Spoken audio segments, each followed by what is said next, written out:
I'll tell you a story. Some 5 years ago, for whatever reason I wasn't here, I was walking alone in Greenwich Village in New York, and there was a bookstore with a little sign, like right now, just outside, reading with Rawi Hage. I walked right inside. Now, bookstores in New York, they're not really like Aaliya's. They can be very informal, very impersonal, people going in and out. It's crowded, but it doesn't have the magic of this kind of bookstore. I walked downstairs, there were some maybe 15 people seated, and sort of against the wall was Rawi, about to read parts of Beirut Hellfire Society. And this is right when I was starting my podcast. And I was trying to think back then who would be the right guest to launch the podcast. I wanted it to be a storyteller, not a politician, not an MP. This is before October 17.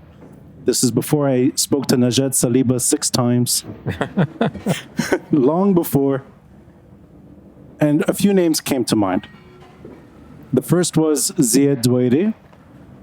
I went to Paris and did an episode there in his recording studio. Another voice, long ago, was Robert Fisk, and he passed away. He said yes, but he passed away. Amin Maalouf said no, for the right reason, I think. In an email, he sent a reply saying, I don't want to cause more harm to Lebanon. So I let it go. But I grew some balls and waited for Rawi to finish reading Beirut Hellfire Society. I was a bit too eager. I walked right up to him and I said, Rawi, I'd like you to be on the podcast. He said, who the hell are you? I said, I am Rani Shatah. He's like, who are you? And I'm like, that's right, I should explain. Rawi politely said no 5 years ago for the right reasons. I think back then, 2 things were happening. First, you were going to write about the subject we're going to discuss tonight, so maybe it was premature to go down that road. And the other, I think, was, well, we didn't really know each other. There wasn't comfort built in. Over the last 5 years, I've gotten to know Rawi virtually. We've traded a few emails back and forth, I think once or twice on Facebook. I'm now friends with your hidden Instagram profile. And I think 3 weeks ago, you dropped me a line and you said, I'm in Beirut. Let's get together. So I went back to my initial thought right away without being too excited. So I said, Rawi, that's great. We'll get together, but let's do an episode. And Rawi said yes.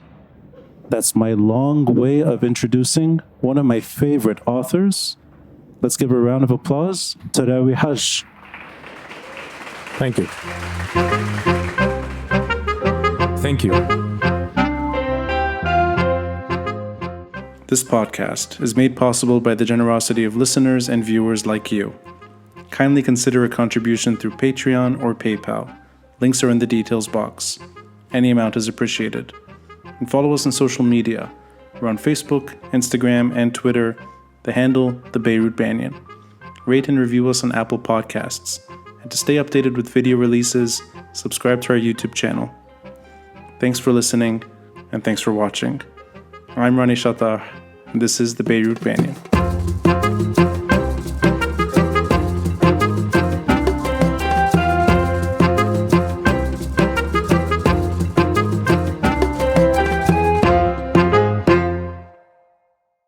This is an honor for me. And actually, it's the kind of episode I could retire the podcast with. No. But I won't. Please don't. And I wanted to cater this episode to anyone that has not read De Niro's Game, who has not read Beirut Hellfire Society. So we're going to keep it wide enough without making it too book-oriented or detail-oriented. I think, Rawi, before we really discussed the episode long ago, in my heart, I think I wanted to get to know you better, away from being an author, more about your earlier life in a Lebanon I don't know, especially the breakdown during the Civil War and the years you spent living here. You were living in Rmeil, just down the street. Yeah. And this is your turf. I'm an imposter. I show up every week pretending like I'm from this neighborhood. I'm not. Oh, different eras. Different era. And that's exactly why I wanted to talk to you.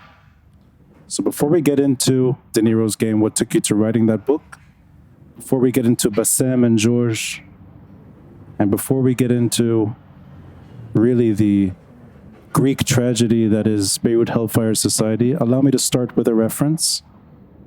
Was it 10,000 bombs? And the radio, No, the batteries was 10,000 yeah, years? there's that incantation of 10,000. Yeah, I was laying on a blue sofa. What feels like 10,000 episodes on my side. Let's begin long before that number and your childhood growing up in this neighborhood. Well, it's good to be here. Thank you. Yes, I grew up up the stairs. What we called at the time Jara stairs. My father had a store up on Geitaoui. He sold clothing. And I grew up in that neighborhood. I hang out a lot in my father's store. My father's store was right facing Beit al-Katib. Shocked. So I hang out a great deal at my father's store. Mainly I used to help him at times doing some delivery or but my father was a reader. He was a big reader, and I think he missed his call in life. For kids, he ended up opening a small clothing store, and he was terrible at it. He was not immersioned. He would sit there, read all day, and then invite a few of these local erudites, and they would smoke cigar in the store. And that was a store for ladies' clothing. So you can imagine the barrage of fume, how obstructing the business. But it was my mother who would come chase these men out. And within 2 hours, she would sell what my father would sell in a week. Yes, patriarchy, but I think he was excused because he was a reader. He was an avid reader. He could still recite, Arabic poetry, and he was taught, I think, in the French schools. So he was a Francophile as well. We were lower middle class, depending on the phase. And I went to Sages, Hekmi school, which has its own characteristics. In terms of tradition, we always took pride that Gibran was there for a couple of years. It was the kind of school that we were taught simultaneously French, but Hekmi took pride in the fact that whoever graduated from our school perfect the English language, the Arabic language. Whoever graduated from there, unlike, I would say, Chonville or Frère, who were our nemesis, Hekmi was known for its baligha in Arabic. Yeah. Now, you want me to move to the war days? Not yet. And I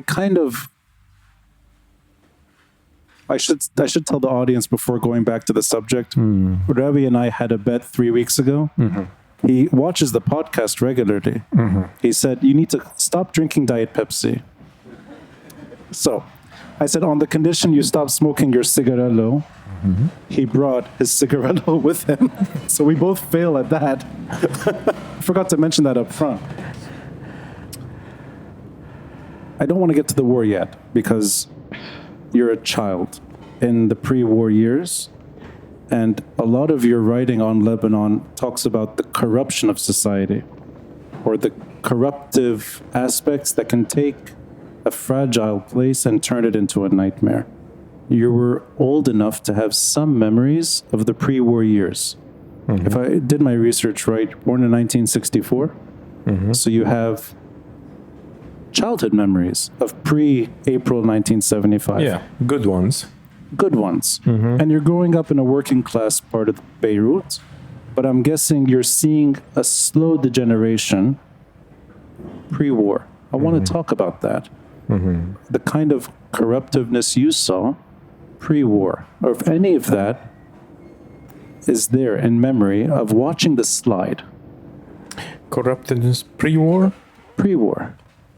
Pre-war, I didn't detect any corruptness. I think it was a happy childhood.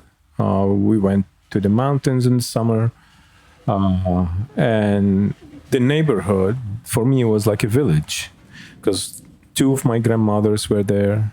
I had 3 of my aunts. The school was very close by, and everyone knew each other. And anytime you go on the street, there was plenty of kids to play with. We lived very close to Jesuit taxi, who they tried to destroy, by the way. Turn it into a garage, some criminal, whatever. And there was a bura, what we call, with 2 sycamore trees, big sycamore trees. That's where we played. Till someone had the idea of cutting the trees and build this monstrosity that 30... And he sold every floor 6 times. It was a total corruption as well. So this building ended up empty, unoccupied, with somebody who built it in a very confined space. If you look at the space, you don't think that here you can rise 30 floors. Anyway, it was part of the war, and that was the start of the corruption. That's when the corrupts were taking the opportunity of that chaos, that militia rule. I think that was the seed of what we're sowing today. I think he left Brazil. I remember him. He was always wearing big suits. I mean, that's the kid, foulard, respectable. It's a charlatan, basically. So he blocked the view, and the rest of our lives would live with this wall facing our balcony. Anyway, I'm taking too many tangents, but No, on the life contrary. is full of tangents. What else I was going to say? You asked me about... You know, the reason I want to touch on this is, and I'll say this is my understanding, it may not be yours. It's not until more recently that there's a storytelling sympathy to this part of Beirut. And I think some storytellers have gone down that road. Maybe it's still not fully embraced. De Niro's game is not about that only, but there's an emphasis on this part of Beirut. And if I could think of someone, I apologize for the cheesy example, but Ziad Douairi did it with West Beirut, that innocence robbed in 1975, and then hell emerges. He rectifies that one-sided story, if you will, with the insult later, which is about Karim Zaytoun. He's not a writer, he's a filmmaker. I'll take liberty in saying that I think you do try to humanize and remove the emphasis that there's one side right and one side wrong by honing in on Achrafieh. I think, well, De Niro's game was written after 10 years I left in 84. I wrote it in 20 years, 2005. And within these 20 years, there's major personal growth. I believed at the time when I wrote it, and I read something, I was reading a small, tiny book by Edward Said on the intellectual. And a phrase struck me. It says, an intellectual, or, a true intellectual, should criticize his own community when it commits something wrong. And on that premises, I thought I will criticize certain elements. And to be fair and not to be sectarian, but there's a long tradition of criticism within, I don't know what we call it, Christian, Achrafieh, what do you want me to call it? Any label I give it now, it's a sectarian label. But if you look at this side, let's say, there's quite a lot of literature, a lot of movies who are critical. There is this, there are many who are critical of what happened here and the relation of here to the elsewhere. I will venture and say it was not met on the left side. Only maybe Dwayri did that. Yeah. Maybe because of conviction, maybe there's a theological dimension to this. Christianity is about confession. Crucifixion is a kind of a defeat that you expect the resurrection. I'm not. I'm forced to talk on these terms because this country is divided on religious basis, whether we like it or not. There's a strong I won't say there's strong religious presence in this country. And unfortunately, I think that is becoming more and more our separate entities or identities. In any case, I wrote it as a part of a reconciliation. I wrote it to condemn a massacre that was not justified. You can't go on a camp and massacre 3,000 people. I also wrote it as a part of a collective, wider movement that was taking place in Lebanon. We all know, and this I said it a long time ago, that in the absence of a reconciliation, it was the artists, the filmmakers, the writers who took it upon ourselves to document what happened. And interestingly enough, I think for the most part, it took a fictional form because we also felt that there's no conclusion. We also felt that it's still disputed what happened. We also felt that maybe we felt that's the safest way of presenting it, distancing ourselves. But nevertheless, I think with all what happened, especially in the visual art, that renaissance that happened with Walid Rad, Akram Zatari, Lam Yajrej, well, unfortunately, I don't know, they're probably not even known here. They're a big celebrity elsewhere, except here, maybe. I think almost like an implicit collective effort to tell all our stories, to document things.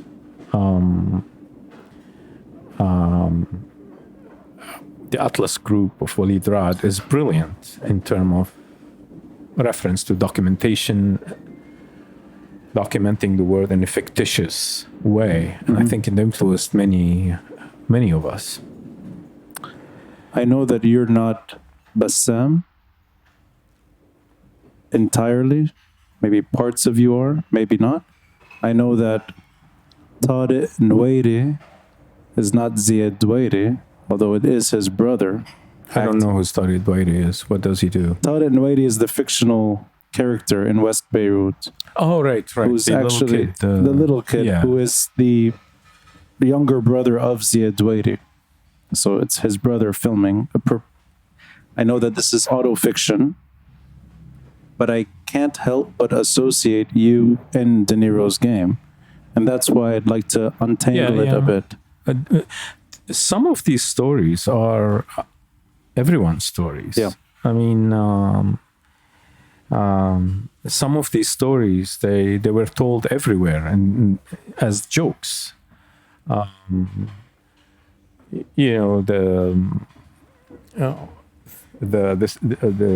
centre-ville, the Green Line, and that mythology that there are, houses still working, the Zaytuni mythology that we heard from our father.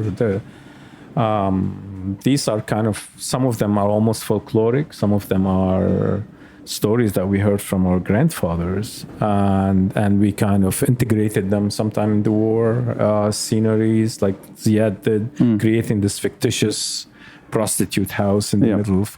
I thought it was brilliant and funny. But I think me and Ziad, we lived the same era, the same war. I think you're both roughly the same age on different sides of Beirut as the conflict emerges. Yeah. Allow me to go down this road as much as I can with you. You're young. You're 11 when the Civil War starts. So as much as you can, take me back to you being a child, an adolescent, surviving the early years of the Civil War. I'm in the process of writing my memoir, so I'll be selective. I won't tell the whole stories. It's been 5 years, Rawi. You need to finish this memoir. It's the same excuse you gave me. It's a festive life. It's a very eventful life. I've been writing and it's not done. Yes. Let's make another bet. If it's not done in the next 5 years, I'll do the voiceover for it in English. If it's not done like 5 years, I want to make sure you're not tricking me into something. I'll unleash my agent on you.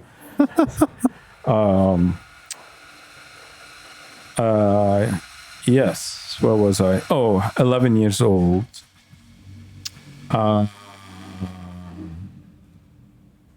The first memory is my mother putting us under the dining table. That's a memory. And then my family was kind of divided. Some of them had an affiliation with Aaliya Suri. That was my mother's side. My father was a Christian from here. I don't know what to label him. And some member of my family had to leave, some members, or come back under, different circumstances. So the family was divided. Early war, there were debates in the family, vicious debates. And that's what I remember. Those vicious debates, not violent, but almost very political debate. So at home, yeah. And the divide between Aaliya Suri, SSNP, and I'm going to guess more Kataib or pre-Uwit, Kataib. Yeah, pre-Uwit, yeah. That kind of division at home was really just shouting matches at So really, I mean, pre-war, was that kind of tension felt at home, or is that? When the Palestinian issue started, it started before Ain Rmeil. Yeah, there was a whole history that we tend to forget.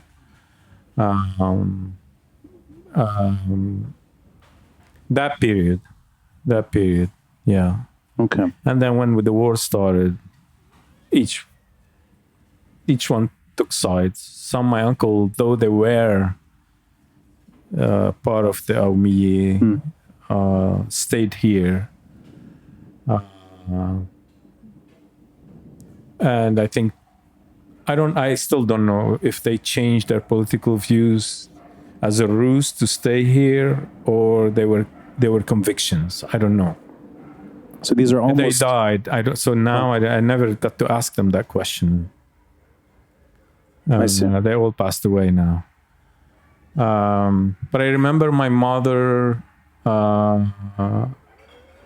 early days, speaking against the Israelis. That they're here to invade us and stuff. I think she was pro-Palestinian at the time. With time, I think I don't know what she became. She changed or not. She never discussed politics much. My father did. So the shouting matches were with your my mom's... mother family against my father family. So the uncles or people would show up at home, and then there would be these dinners, lunches. Yeah.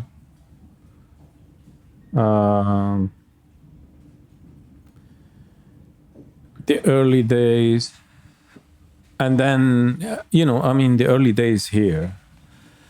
I think in every revolution, in every civil war, there's these guys are great. They're texting.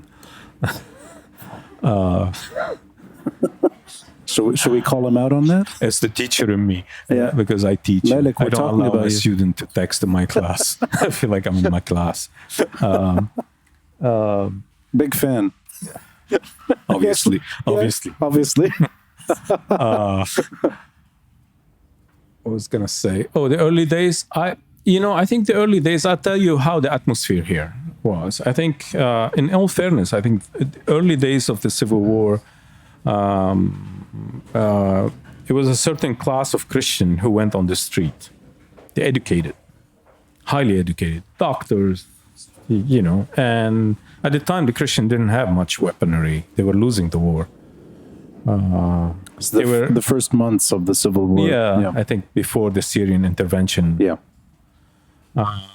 They had shotguns, like hunting guns. And I remember seeing them all hiding behind walls around my father's store. Pitiful, really.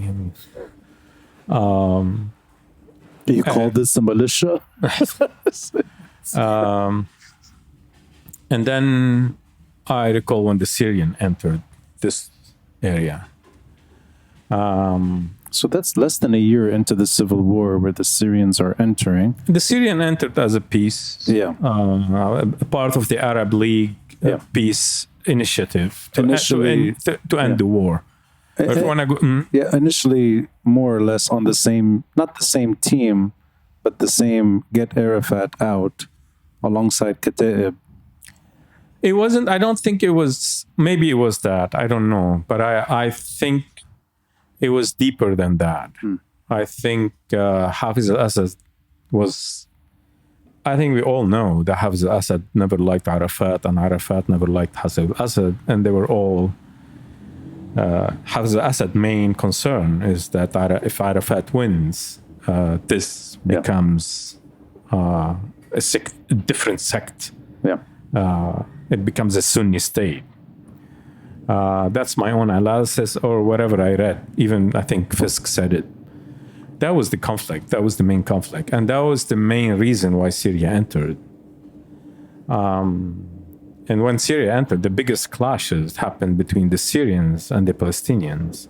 Were you still here in 1976? Yeah, when they entered here, I was still here. I was a kid. They established checkpoints everywhere. And we used to be terrified passing by them.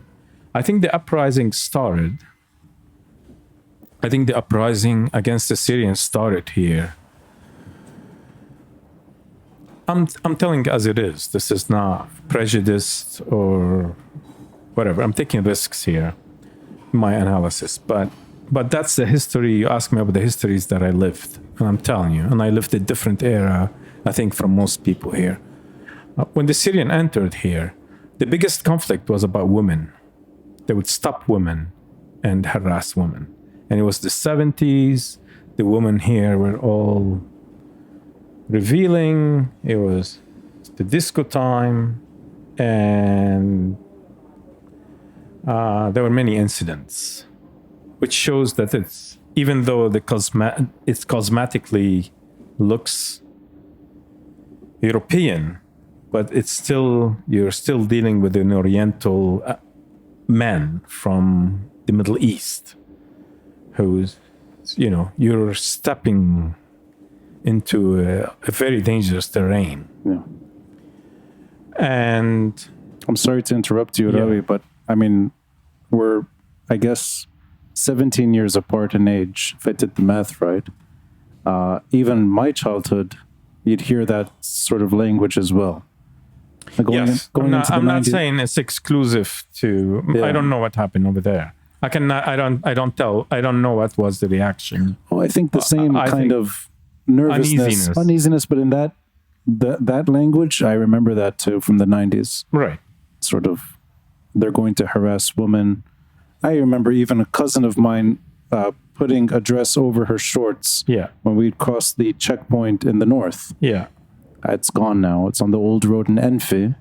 Everybody would hide what they were wearing at the beach. On what? At the Syrian checkpoint. The Syrian But it's that kind of memory too that... Yeah. I'm not saying the other militia didn't. No. Obviously. Yeah. But I'm saying that was the beginning of a conflict. Yeah. That was the beginning of a revolt, I think, to a certain extent. But it's a small community that everybody talks, and that was the initial start of a resentment. Plus, people start disappearing, etc. We know the story. So, as you're a teenager in those years when the Syrians enter and they don't leave, they stay in different ways. They don't fully occupy until you're gone in 1990. But the 1970s, late 70s, can you bring to life a bit of your classmates, your friends, the draw maybe to be part of the war?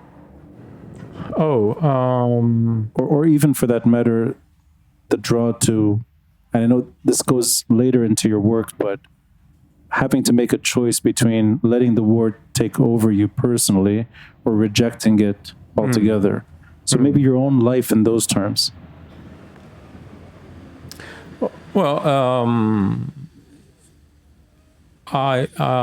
the school I went to was lower middle class, and many of the students joined. Yeah, joined the war. Yeah. The thing about the war is, I think there were waves of coup d'état. The rich goes away, the poor stays, and eventually they take power. There's always some kind of class mobility. And since my school was not Chonville or Frere, it was like somewhere in the middle. So many some kids, I think it was everywhere. Some kids came to school with guns, etc. And many died. Yeah, we had, but it was the older generation than me. I was in the 70s. I wasn't.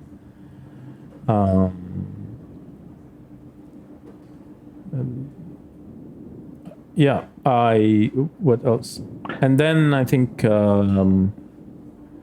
there was a program to, the WED came to the schools, and they chose our school as a program to train people. And it was the kind of like forced, what do you call it? Soldier, when you, and conscription. Yeah. Thank you very much. I should know this. And my school was chosen. So they put us in trucks and they sent us somewhere in the mountains. And we went through military training as 15 years old. Were you one of those sent? Yeah. And then they sent us on a front with the Syrians. And yeah. That was part of a Bashir Rmeil program to, I think he was aiming to have maybe 50,000 soldiers or something. So This is early 80s, I would guess, I think early 80s, yeah. as the Lebanese forces are emerging. Yes.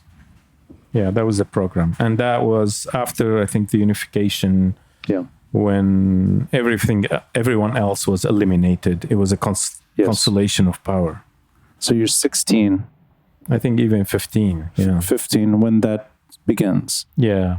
And Even maybe, I can't remember what year was that, you know. I'm sorry for this silly question, but what is it? Do you go to the mountains and train and then come back to school? Yeah. You come back to school. Oh, no, you go for a month and then you come back to school. Yeah. I think it was the whole summer or something. I can't remember. It's vague. Summer course in the mountains. Yeah, and I met an artist in Germany who went to Bshara school, Kalit Bshara. And he said to me, "You look familiar." I said, "You look familiar." He's he's the most peaceful artist guy. Anyway, so that was a period, yeah. And then what else? And then you had the 100 days of bombing. Yeah, where the Syrians bombed the whole region here for 100 days.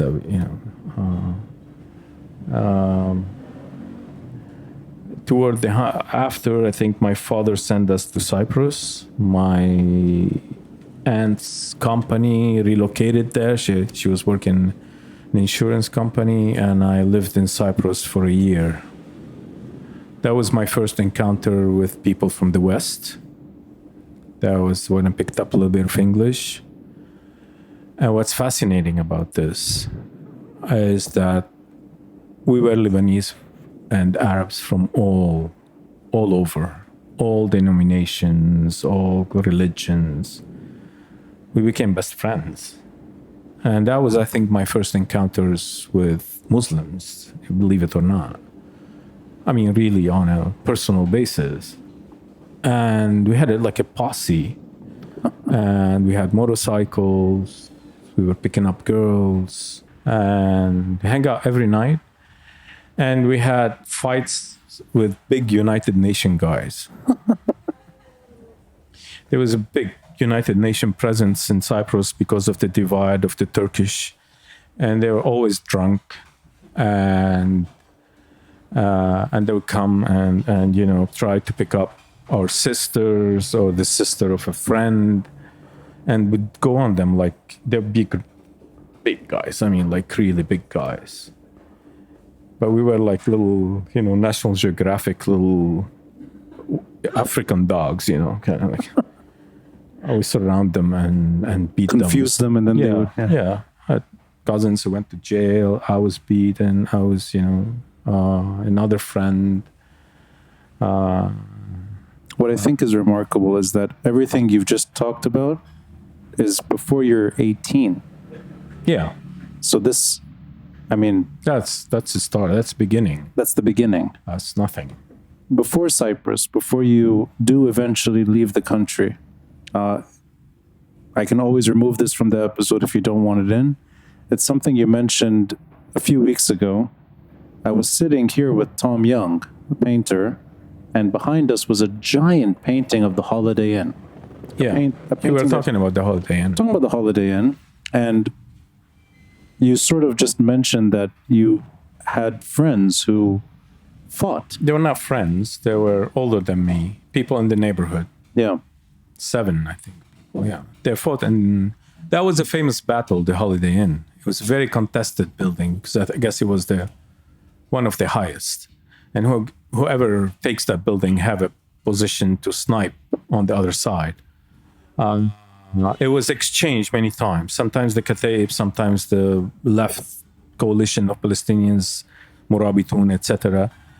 Towards the end, I think there were 7 Christian fighters who were sandwiched between two. I don't know how that happened. Between, I think, two other faction, non-Christian faction, or probably Christian communist, who knows, But stuck between, meaning there's 3 floors and they're in the floor in between. Yeah. And you mentioned that when you went there, you sensed suicide. That's what you said. Yeah, I didn't say, you said that. that's true. Yeah.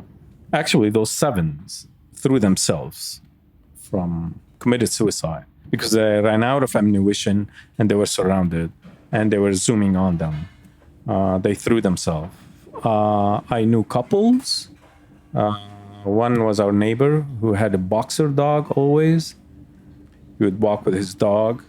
And then after he died, it was his father, would see his father walking the dog. So I kind of mentioned something similar in, you take reality and you totally transform it. We're liars, like Fellini would say. Fellini says, I'm a liar. I think it's a prerequisite to be untruthful when you're writing. But yeah, you asked me, that's the incident. Yeah, many people died. I mean, my father had a store, and I remember there was a period where every day, 2-3 funerals, and in the funeral tradition is you have to close the. Yeah. And there was a point because my father had a store. 90% of the merchandise was black.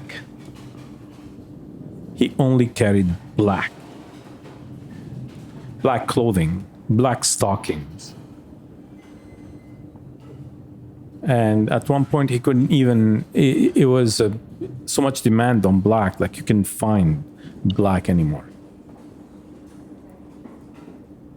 I'm going to speculate that had you been born a few years earlier, you would have ended up trapped here permanently, because what you describe in your writing and also the way you're delivering this small chapter of your childhood, it feels like it's all pointing in that direction, and towards. Then towards letting the war completely take you over. Right. And somehow, maybe it's a family decision, maybe it's your mom's eagerness, she makes that decision that does not happen in West Beirut, where the mother dies at the end of the story, and the father and son are left mourning alone. Your mom family makes a huge sacrifice, and suddenly you're away. Oh, I came back. Here, and then I start working at the port secretly without my parents knowing. Sorry, so you went to Cyprus? I went to Cyprus, came back. You came back? By boat. Oh. To Lebanon, yes. I see. I came back by boat. And I start working. That's the hardcore fan right there who knows the exact. That's impressive. Yeah, I don't know how For much. a year. I don't know. Thank you. I hope you still be a fan after this. Yeah. The thing with Lebanon is you always make enemy. Nobody's satisfied Right. from there's determinism about stories. And anyway, I came back. I was working secretly without my parents knowing at the port, saving money under the snipers, because the port was always sniping. We had to run, go to and do the job and come back running from the sniper. And I saved some money and I escaped to Cyprus again. Again, you went back. I wanted to live on the beach. I got the bug. I went. What year is that when you come back and then leave? Is it 82? Before. Before 1982. I have problem with my memoir, getting the date straight. I have to figure it out. Maybe we can ask Samira, when is the date exact? So the reason I'm trying to get some dates right, because you tell me if this is wrong. The Lebanese forces are in control of the port pre-1982. Yeah, then it's pre-1892. Pre-1982. Yeah. Okay. And you're running back and forth between the port and Rmeil, Yeah. making just enough money. Yeah. Saving the money. Saving the money. But what are 17, 16? You're still young. Yeah. 17, maybe. 17, okay. I have to make calculations. So school I'm very becomes- confused about dates. Yeah. there's no school, I'm guessing, that stretch. I used to quit school. You quit school. Yeah. I quit school. Yeah. I used to skip school. Yeah. And went back. And I went back, I remember once, because we used to take these small boats. You can, Yeah. very small boats, fishing boats. I remember once we took a boat full of watermelons. And we ate so much watermelons we would break the watermelon and just eat the heart of the watermelon.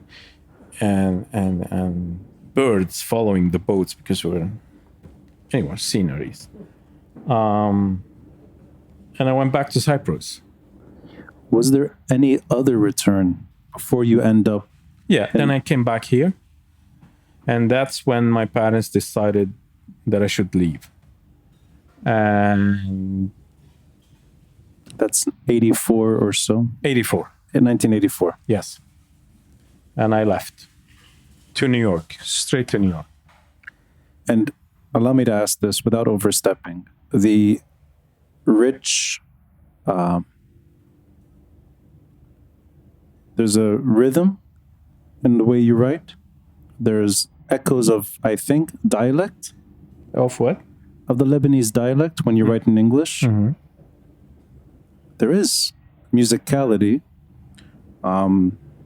Obviously, storytelling is there, but it's also, you're very, very good at bringing what seems like vivid memory back to life in a way that you're reimagining years later, like you said earlier, is all of that from that stretch of time. Meaning the things that maybe the dates are fuzzy now, but the trauma is not so fuzzy. No, I remember everything. When I remember many things about that period.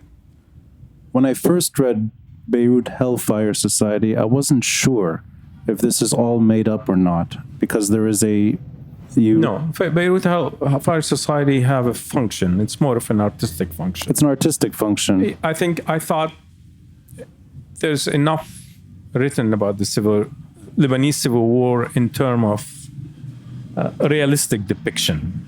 The Niro's game is not Beirut Hellfire Society. Beirut Hellfire Society is injected with the fantastical, the poetic, the mythological. This is when I become, I think, more of a literary writer. As somebody who's a complete amateur at this stuff, I would argue slightly otherwise in that. I think, and maybe I heard you say this somewhere, maybe I'm imagining it, I don't know.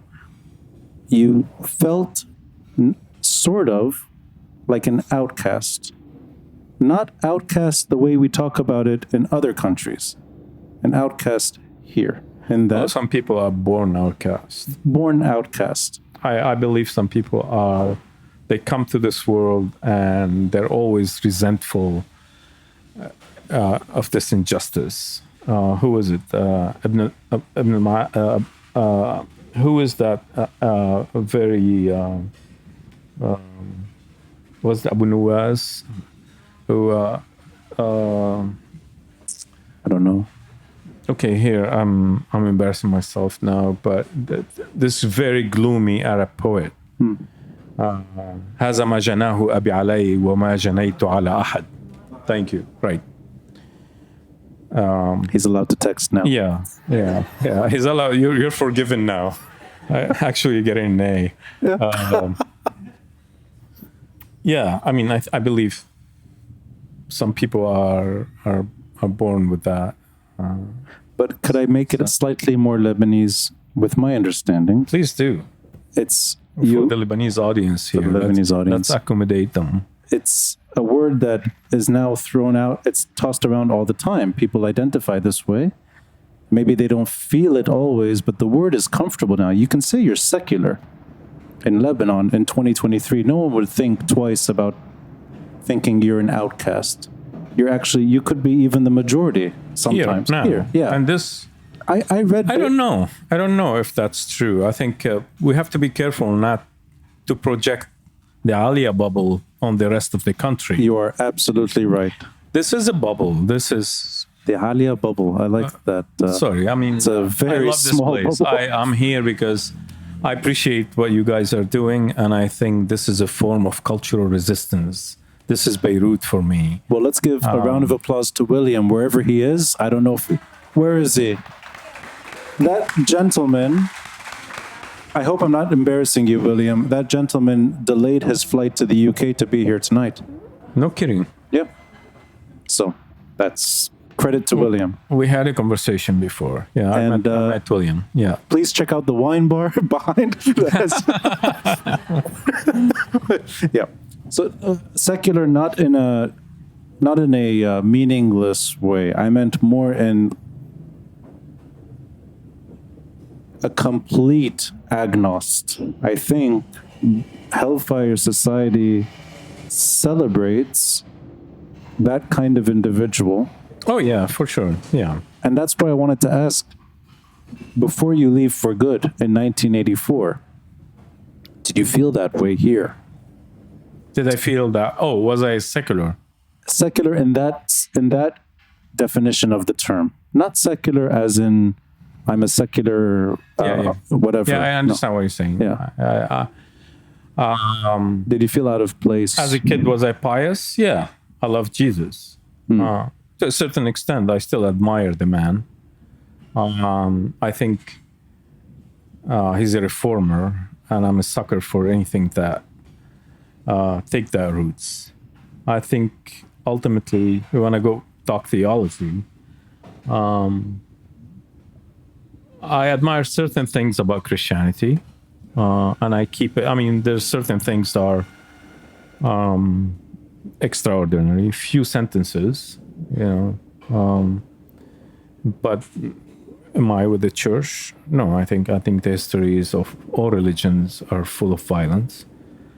Am I a believer? No, I'm not a believer. No longer. But as a kid, yeah, I grew up in a very conservative, very Christian Maronite community. Am I against that particular community? No, I'm not. I think there's a lot of, especially lately, stereotypes. There's a lot of discrimination against this community, and there's a lot of simplistic conclusions that shouldn't be done on any community. I think things are much more complex. I'm not being an apologist. You know my writing. I'm very hard on what happened. But if there is something characteristic of that particular community, I think it produced more people who contested that orthodoxy than any other community, maybe in the Middle East. You have Rihani, you have Gibran, you have a whole series of thinkers and poets who were against that, the church hegemony on the population. There were socialist movements, and there were other influences. So I think we should all calm down a bit, all calm down and start looking at all our commonalities in this country. I think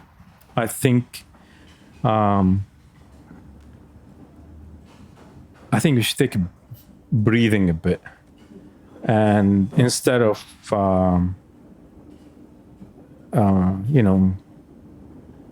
contributing to this divisive discourse, we should start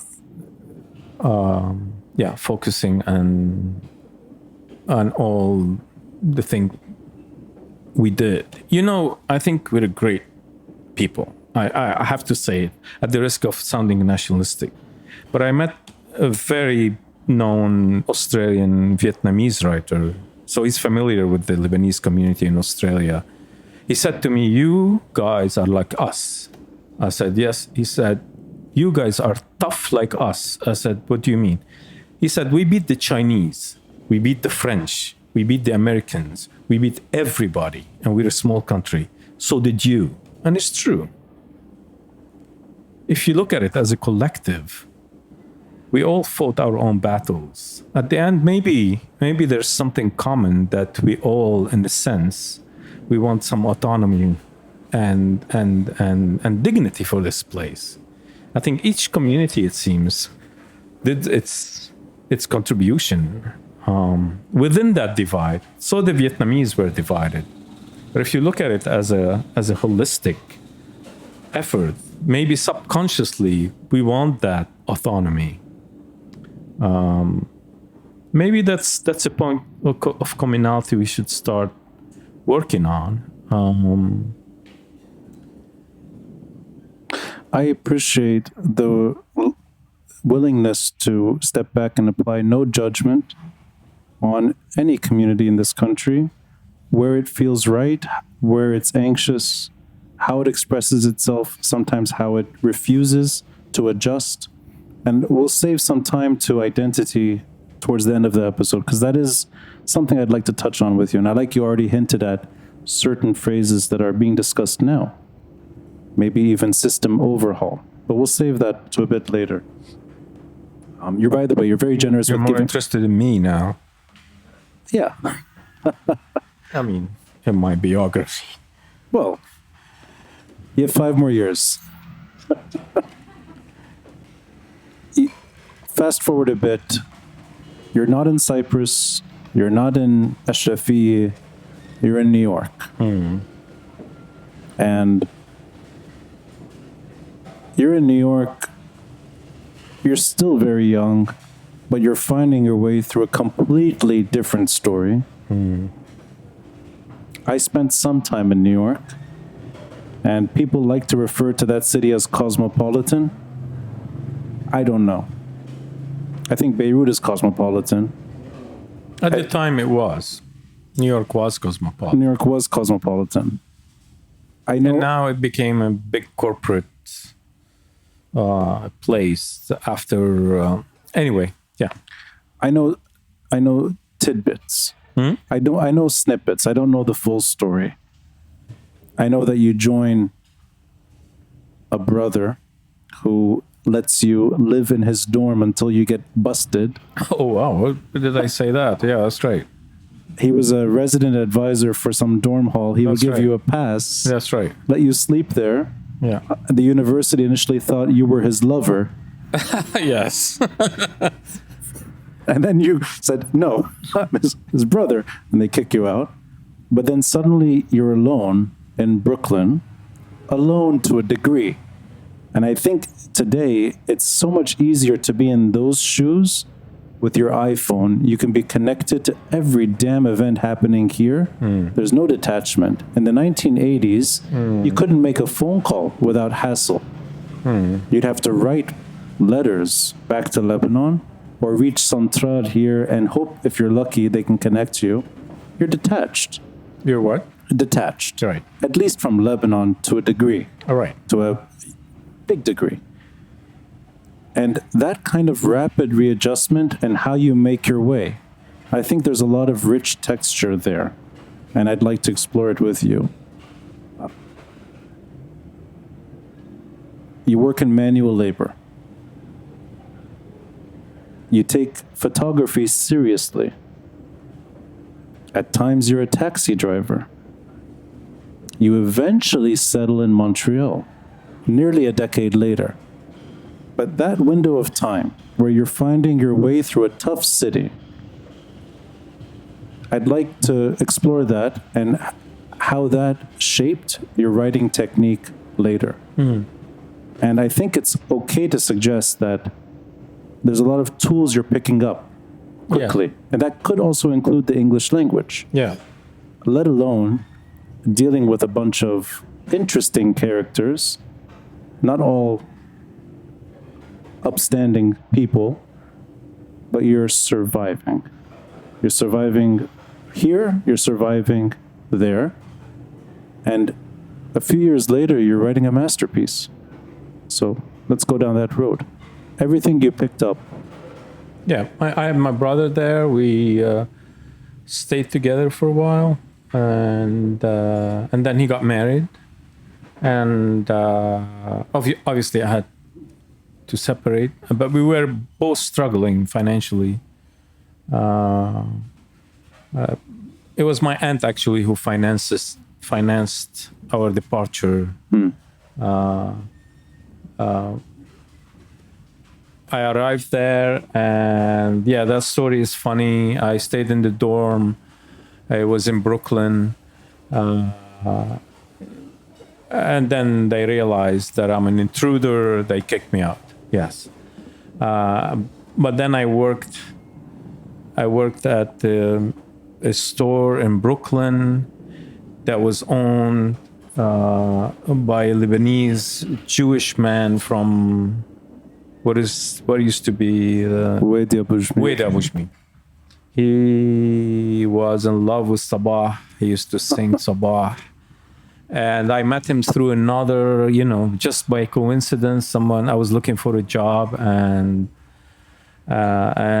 he was a Lebanese. He ate Lebanese. There's no difference about, That's why I think religiosity does not define you sometimes, or religions. And he taught me. He had a store in a Caribbean neighborhood. So everyone from Haiti, Jamaica, African American as well, and we sold knickknacks. That was what he sold. We sold beads, porcelain elephants. The best seller was a winking Jesus. It's kind of hologram. Vases, whatever. But he taught me how to bargain, because it was still, that era where no prices, no malls, it was still like a bazaar. So, and also part of my job was to go on a ladder and watch the customer, make sure nobody's shoplifting. I mean, there's so many stories about this. And so I chased a woman who stole something once, and I got beaten up by her on the bus.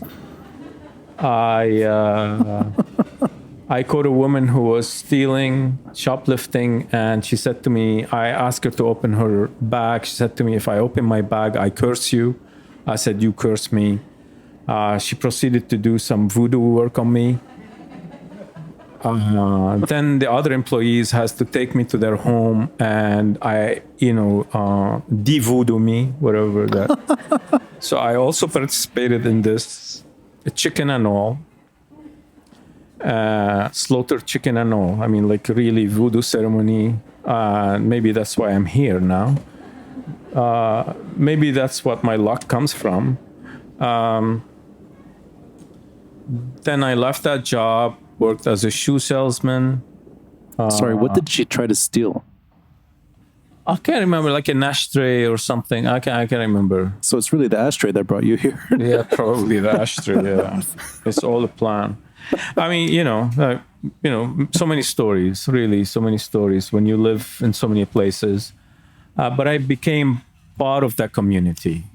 I danced with them. I danced. I picked up the Creole language. I smoked ganja with the Jamaicans. I lived it all. I had girlfriends who were from the community, and everybody knew me in the neighborhood. And I was vicious. I left Lebanon. I was fearless. I mean, fearless. I remember, I think I was mad. I remember at the dorm, a guy who played basketball in the basketball team at the university. We kind of used to play pool and asked me to lend him money. And I did. I said, but you pay me back. And he wouldn't pay me back. And one day, I took the stick, the billiard stick. I think from the war. And I said, you give me the money or I'm going to smash you. And he was with three of his friends. They start laughing. And he actually gave me the money. And he said to me, you're cool.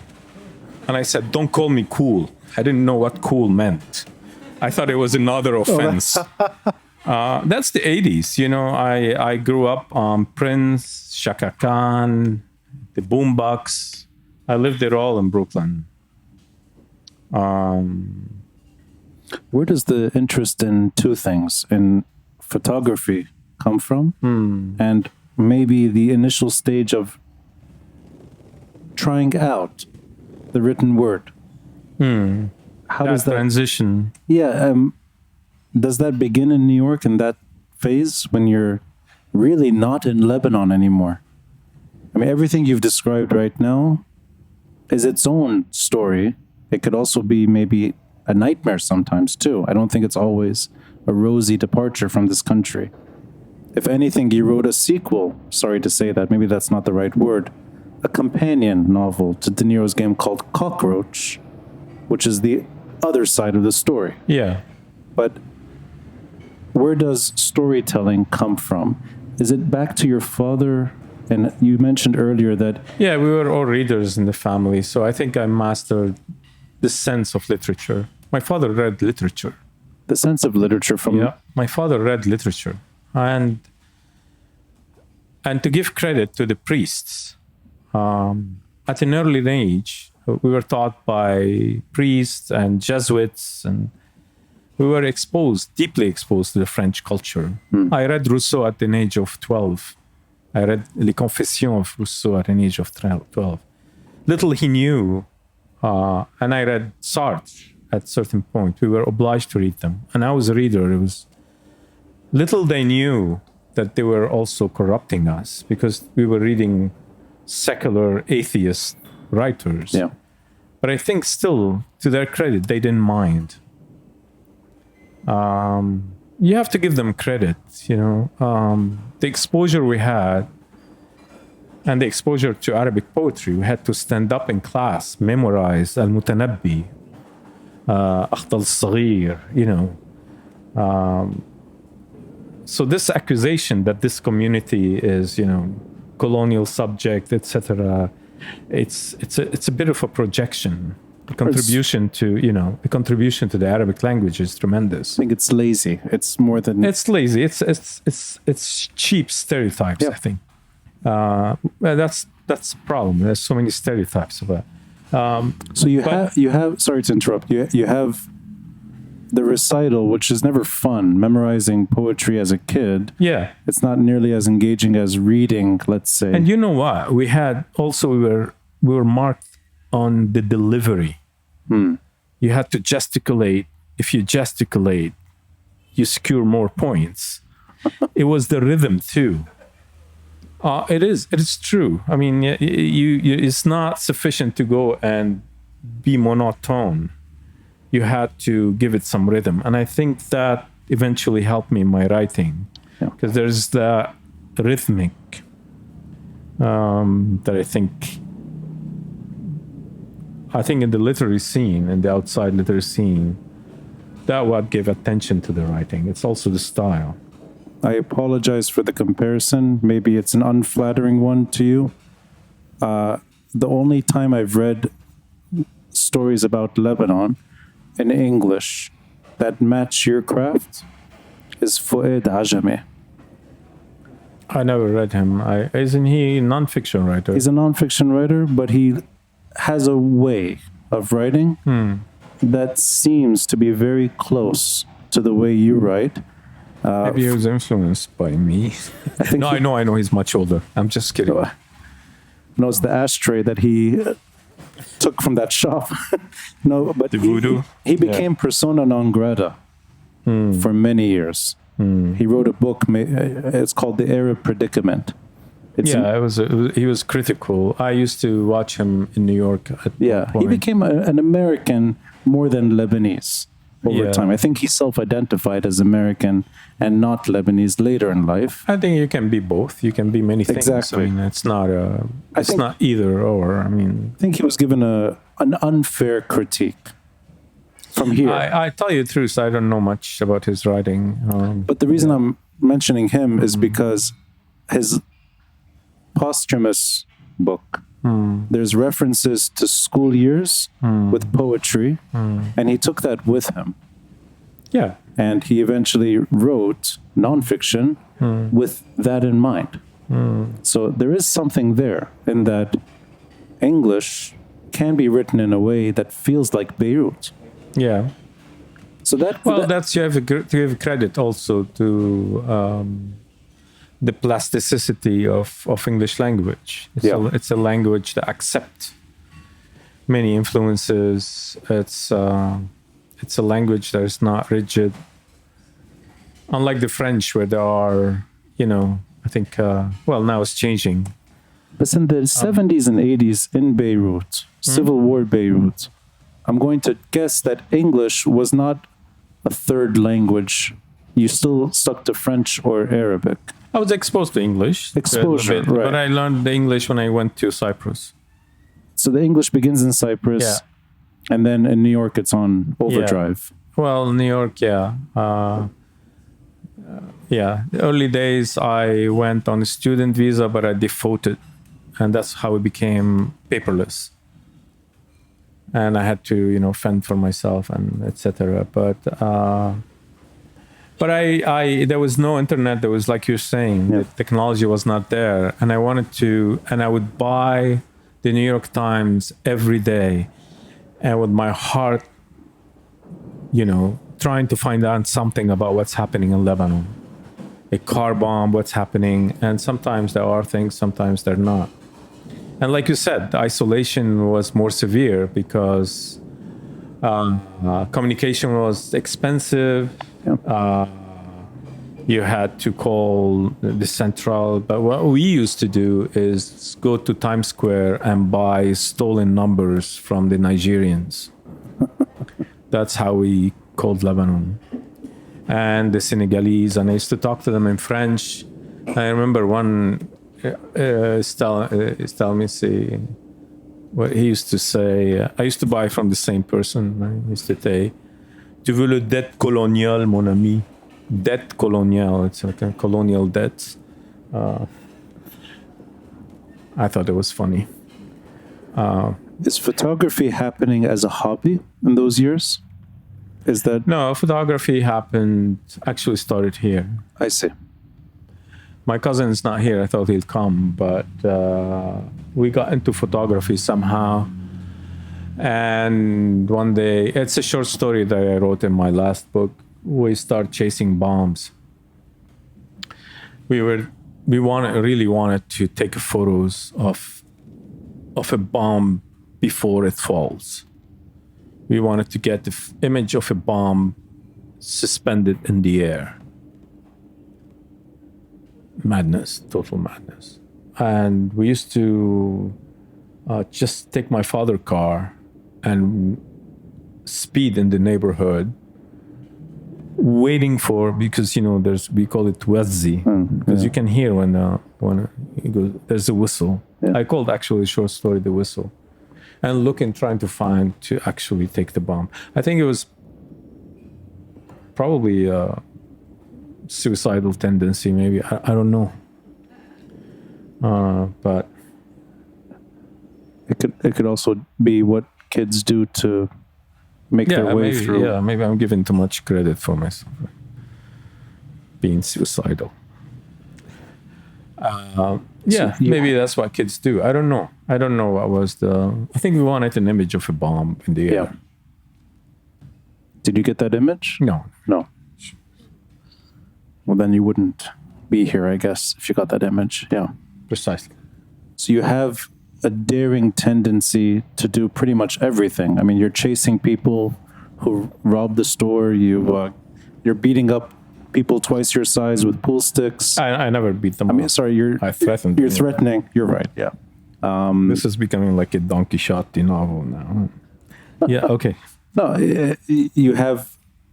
Well, you said fearlessness, and you already have fearlessness, machismo. I don't know what it was. And you're able to take a photo. You have some training on the ground here by sheer coincidence that there's a story happening and you're chasing it. But then you're a little older and you're in New York. Yeah, I met the Lebanese photographer. His name is Nabil. I can't remember his last name. And I was looking for jobs. And he said, why don't you come and help me with the dark room. He had a studio, he was doing photography. I helped him with the dark room, and eventually I think I processed photos, and I fell in love with the surface of the image, and I fell in love actually with the craft too. I like being in a room alone in the dark, and I like working with my hands. I still do.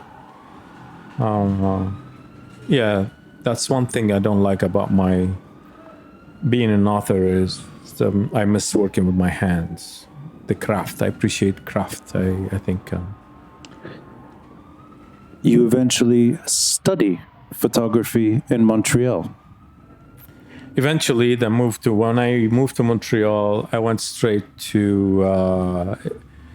a photography school, technical photography school, Right. which they teach you technique, and they teach you how to become basically a commercial photographer. So I had a very good basic techniques. And I worked as a wedding photographer. I have many stories, but I won't bore you with more stories. It's the worst kind of photography. I mean, the kitsch can kill you, actually. I think kitsch would assassinate you. I did mafia weddings. I did all kind of weddings. I did Mafia weddings. mafia weddings. I did all kind of weddings. I did. Yeah. Anyway, that's another book. I think it's a comical book, and then I decided to go to university and study photography as arts, and I think that where my intellectual exposure started, if I may say. Have any intellectual streaks in me. That's when I start reading. I read Foucault, I Derrida, I read on fine arts. That's what my progressive thought started shaping. So you're catching up on education too. There's a stretch of time you're not studying. No. And you're making ends meet in Brooklyn. But I was always a reader. So you're always reading on the way. On the way, yeah. So then I'll fast forward a bit. You have technical training in a profession, mafia, weddings, and otherwise. Yeah. You're able. You have to be. You can't. Yeah. There's one chance. You can't forget the film. I was shooting film. You can't forget the film. Putting the film in the camera if you're shooting a mafia wedding. Yeah. And you can't forget the grandmother, for instance. She has to be photographed. That's amazing. Yes. To stereotype, yes. Yeah. And I remember this guy. I mean, let's have some fun now. Sure. Looking at me like this, and I'm photographing. Big mafia guy, smoking cigar, and looking at me like this. And I started to sweat a bit. And he said to me, "Let me ask you something." I said, "Yes, sir." He said, "Are you one of those Muslimic people?"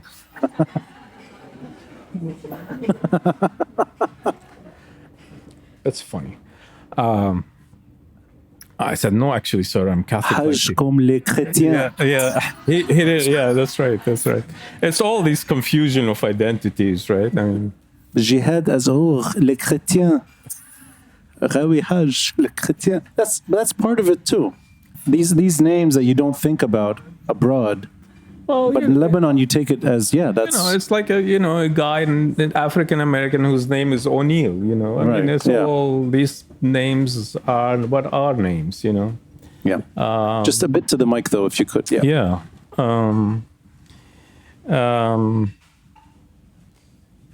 Yeah, we're going through many anecdotes. I think the academic community won't take me seriously anymore. I think they'll take you more seriously because of this. And I don't care. What was I? Where was I? Let me try to transition to what eventually makes you bury your thoughts, not bury your thoughts, isolate yourself for 1 month and write De Niro's Game. I'm trying to Right. get to Yeah. maybe the foundation for that book in Montreal. When I read it the first time, I would have never imagined that this is a book written under a month. But now knowing that, it feels like it's almost a volcano erupts, and a lot of what you were forgetting, maybe it's what we go through here all the time. There's a lot of bad memories we don't process. And here. And I think currently, and if you stretch it out over decades and generations, it takes 20 years for De Niro's game to come out of you. Yeah. So photography, an appreciation for literature, a lot of reading, a lot of intellectual reading, and a profession in Montreal that may not be your initial passion, but it's getting you places, it's giving you money, you can survive abroad, and it feels like out of nowhere you emerge on the literary scene. Yeah. So that quick transition, what exactly happens? It's a mystery to me. Is it true that you were a taxi driver when you were writing De Niro's game? Yeah, I was a taxi driver. I was, after finishing art school, I wanted to be a photographer. It was failed commercial endeavor. So I started producing arts. There was a lady, Syrian lady by the name of Aida Kawouk, who passed away, who decided to do a big exhibition on Arab Canadians in the Museum of Civilizations in Canada, in Ottawa at the time. She asked me to take portraits of all the artists. I traveled all over the country and I set them up and took photos. And then when I came back with the results, she said to me, "Can you write something about your experience?" Like a law. I wrote something kind of fictitious, funny. She liked it. She put it, I think, in some catalog or some brochure. Who knows? I don't know where it went. And she held my hand. She was an older lady. She held my hand. She said to me, "You have a voice." I said, "Yeah, well, I do. Not a good one." But she said to me, "You should write." And I believed her. I went and started writing short stories. De Niro's game was initially a short story that I kept on writing for a month. I would drive taxi at night, wake up in between, write in the morning. I was just writing to write. I don't know. And then I gave it to John Asfour, who was a poet, translator in Canada, who translated from Arabic to English. Actually, he translated the Marout, all Adonis, all that period poets, and he published a book about it early in the 70s. He lost his sight in 1952, in the first civil war, 1952, here in Lebanon. 58, I'm sorry, 1958, you're right. He picked up something and exploded in his face, and then he moved to Canada. He got a degree. He became a literature professor. He finished his PhD. He raised a family, and he published many poems. An extraordinary man. I remember when I sent him the script, he said to me, "My boy, this is fantastic." I remember his voice. "Send it, send it, send it." So I sent it as a mass mailing, and somebody picked it up, and then the rest is history. Before we go to the present, I've been in Montreal. I've spent time in Montreal. I've been in Ottawa. I've been in taxis in major Canadian cities. There's always Lebanese taxi drivers. Yeah. And there's many Lebanese passengers. Yeah. When you're a taxi driver in Montreal, in that window of time, were a lot of the passengers, in a way, feeding into the story? Was there any motivation? In Carnival. In Carnival. Yeah. That's about my taxi days. But that's not a Lebanese story. That's Latin. Not all my books are about Lebanon. Okay. I have 2 books about Lebanon. Yeah. The rest, bit of going back to certain event, childhood, but not all my books about Lebanon. So the taxi rides don't serve as an inspiration for De Niro's game. No. How does the thought process begin? Are you literally, it's recommendation from one woman? Yeah. Go right and you do it? Yeah. So that's all it took. Yeah. I should, people tell me to do things all the time, and you told me to quit Diet Pepsi. Yeah, you're right. Yeah. I told you to quit cigarillo. Yeah. I'm a writer, right? That's true. I need my persona, You're right. I'm trying to lose weight. Yeah, what else we're going to talk about? Well, now they all have my memoir. Well, orally told. Yeah. A few years later, Cockroach is written. I won't go too deep into that, but if anyone has read De Niro's game and not read Cockroach, you should, because it's the other end of what is, I think, in essence, the tragedy of Kafka, written by you, about somebody losing their mind in Montreal, in the slums of Montreal. It's a fantastic work. You write Carnival, based on those taxi driving years, not about Lebanon per se. I meet you when Beirut Hellfire Society is published. Mm-hmm. I think it was within weeks of its initial release that I actually stumbled into you. I want to go just a little bit into Beirut Hellfire Society as someone, and we said it earlier, an outcast.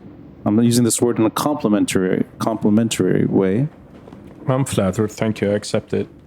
Somebody that I relate to, but never feels at home anywhere. Yeah. Whether you're burying the dead, whether you're watching your father get killed by a bomb, or the dog, that poor dog that suffers the same fate as every human in Beirut Hellfire Society, I relate to that book. You're picking up on Lebanon again in 2018-19, and some time has passed since De Niro's game, and it's not, I think, it's not nearly as playful as De Niro's game. It's a traumatic story of hell. I think there's a lot of humor, but thank you for saying that, because that's different. That's where I wanted to get into how you use humor to play with the Lebanese tragedy. Your humor is exquisitely dark. And I hope I remember this right. In an interview not that long ago, actually, you mentioned that religious texts are lacking humor. Yes, they do. There's no jokes in the Bible. Well, especially the Abrahamic text. Exactly. Monotheism and stand-up comedy don't really go well together. We're austere.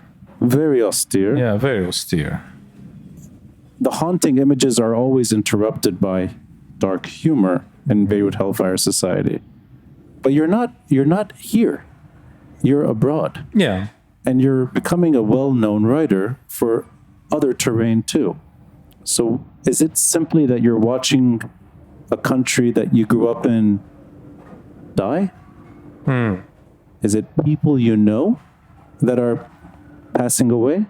Where does Beirut Hellfire Society, its inception, where does it come from?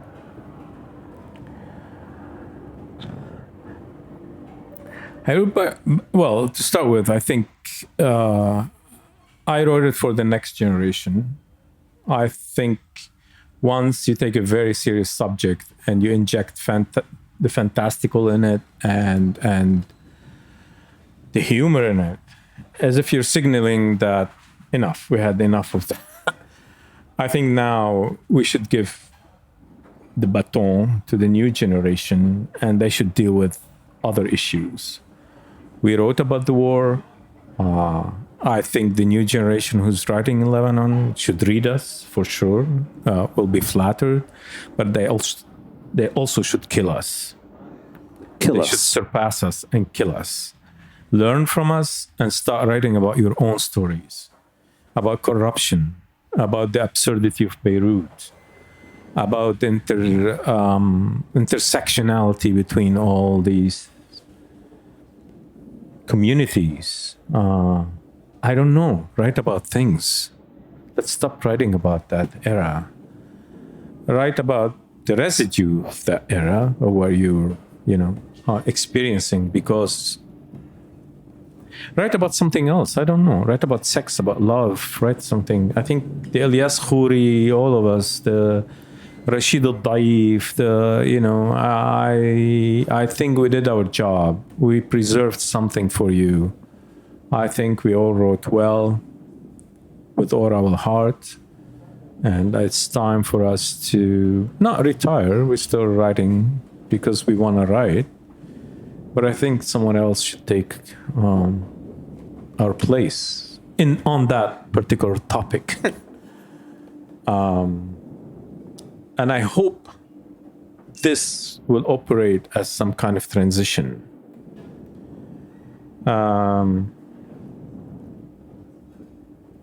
It is about death.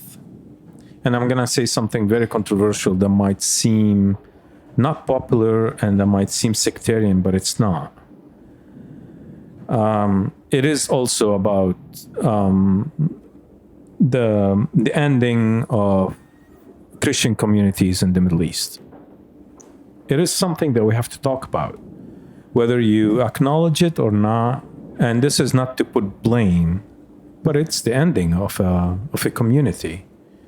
Million Iraqis disappeared. Syrians disappeared. I'm against bringing this to political gains. It's a mourning. But at the same time, there's an acceptance. You have to accept ephemerality. You have to accept the transition. That's how life work. You have to integrate, and whoever is coming will become you, and you will become them. That's how life is. I think it's a philosophical, maybe even maybe theological question, but you know what? I'm not the only one. I have a surprise for you. I talked to Sharif Majdalani on that particular topic. I talked to Rashid al-Daif. I asked Huda Barakat. I talked to Duwayhi before his departure. Everyone wrote a book about that topic independently. There is a mourning. It's not to blame. It's not that have relation with the war. It's not nationalism. But it's a culture that it's gone.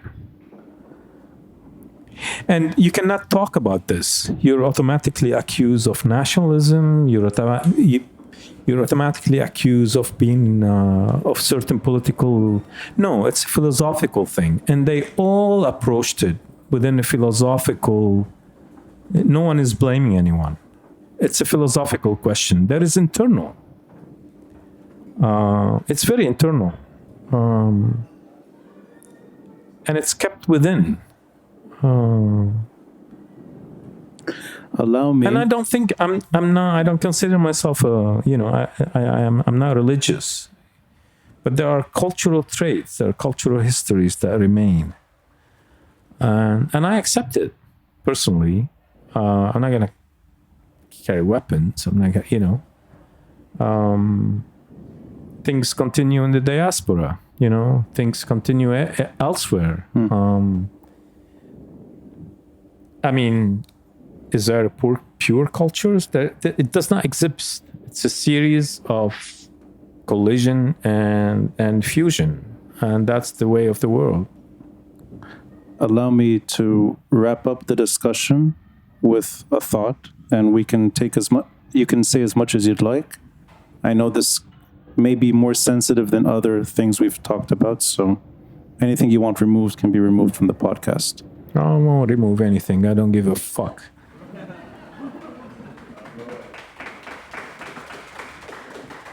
In that case, let me go to the good stuff. What you're suggesting, not what you're suggesting, what you're describing, I think is 100% reality. I'll only add to that, and it's kind of a coincidence. On Saturday, I'm moderating a debate between two intellectuals. Sorry for this word.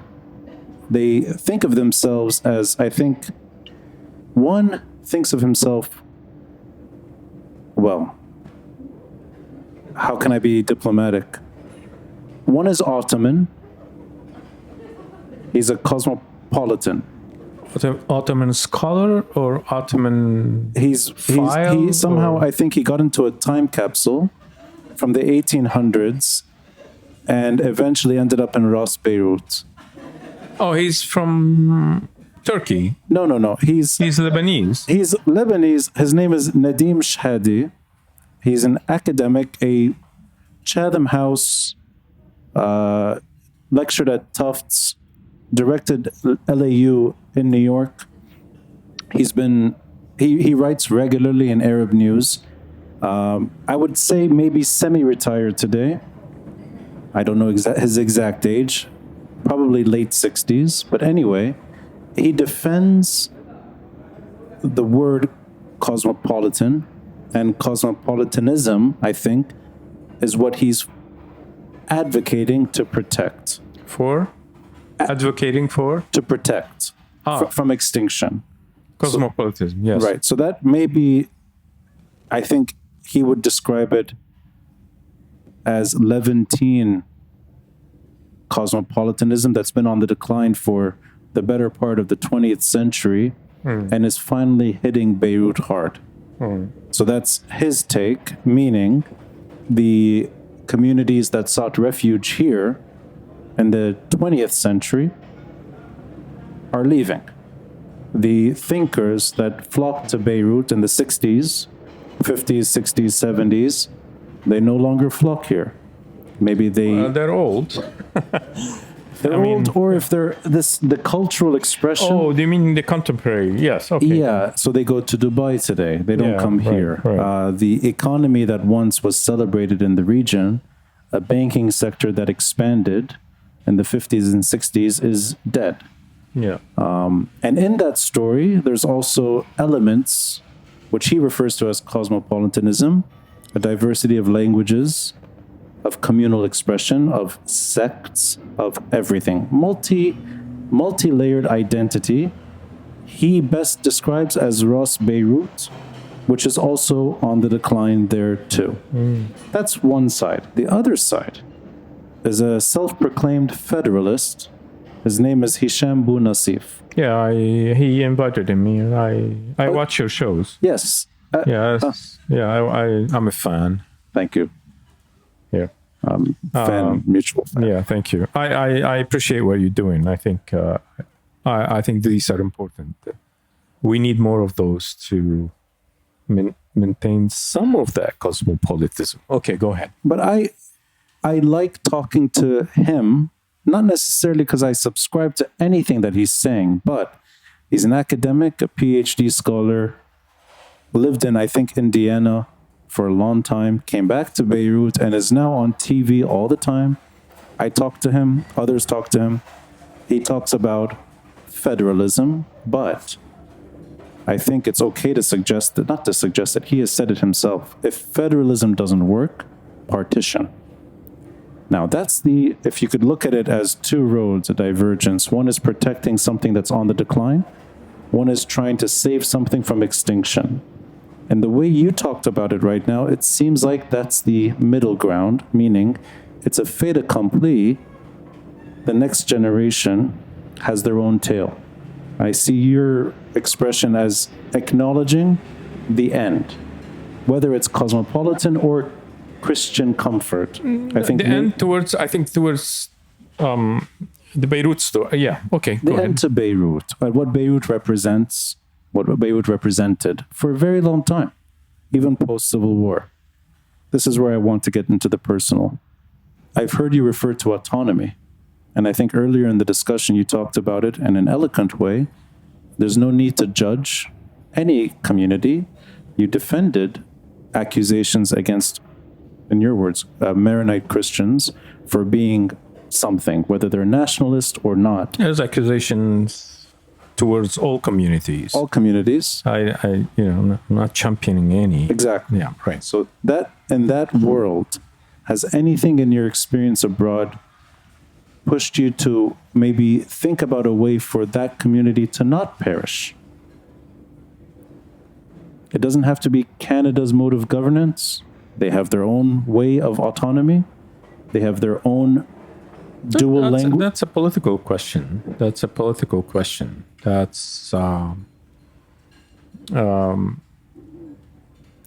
it's not the only community is leaving. People are leaving from all communities. But I don't think there's any way to, stop that exodus now. But that's part of the characteristic of this community. Since the 1800s, that community has been leaving. It's probably the earliest communities in the Arab world who went to the West. We all know. Yeah. And that's part of what that community is. It's a community that is migrating for various reasons.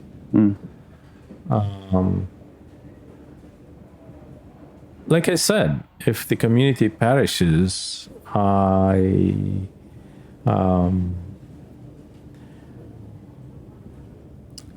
a philosophical way, I'll accept it. It's more you experienced assimilation. I won't go into political details and political arguments, how to stop the perishment or the perishing of this community.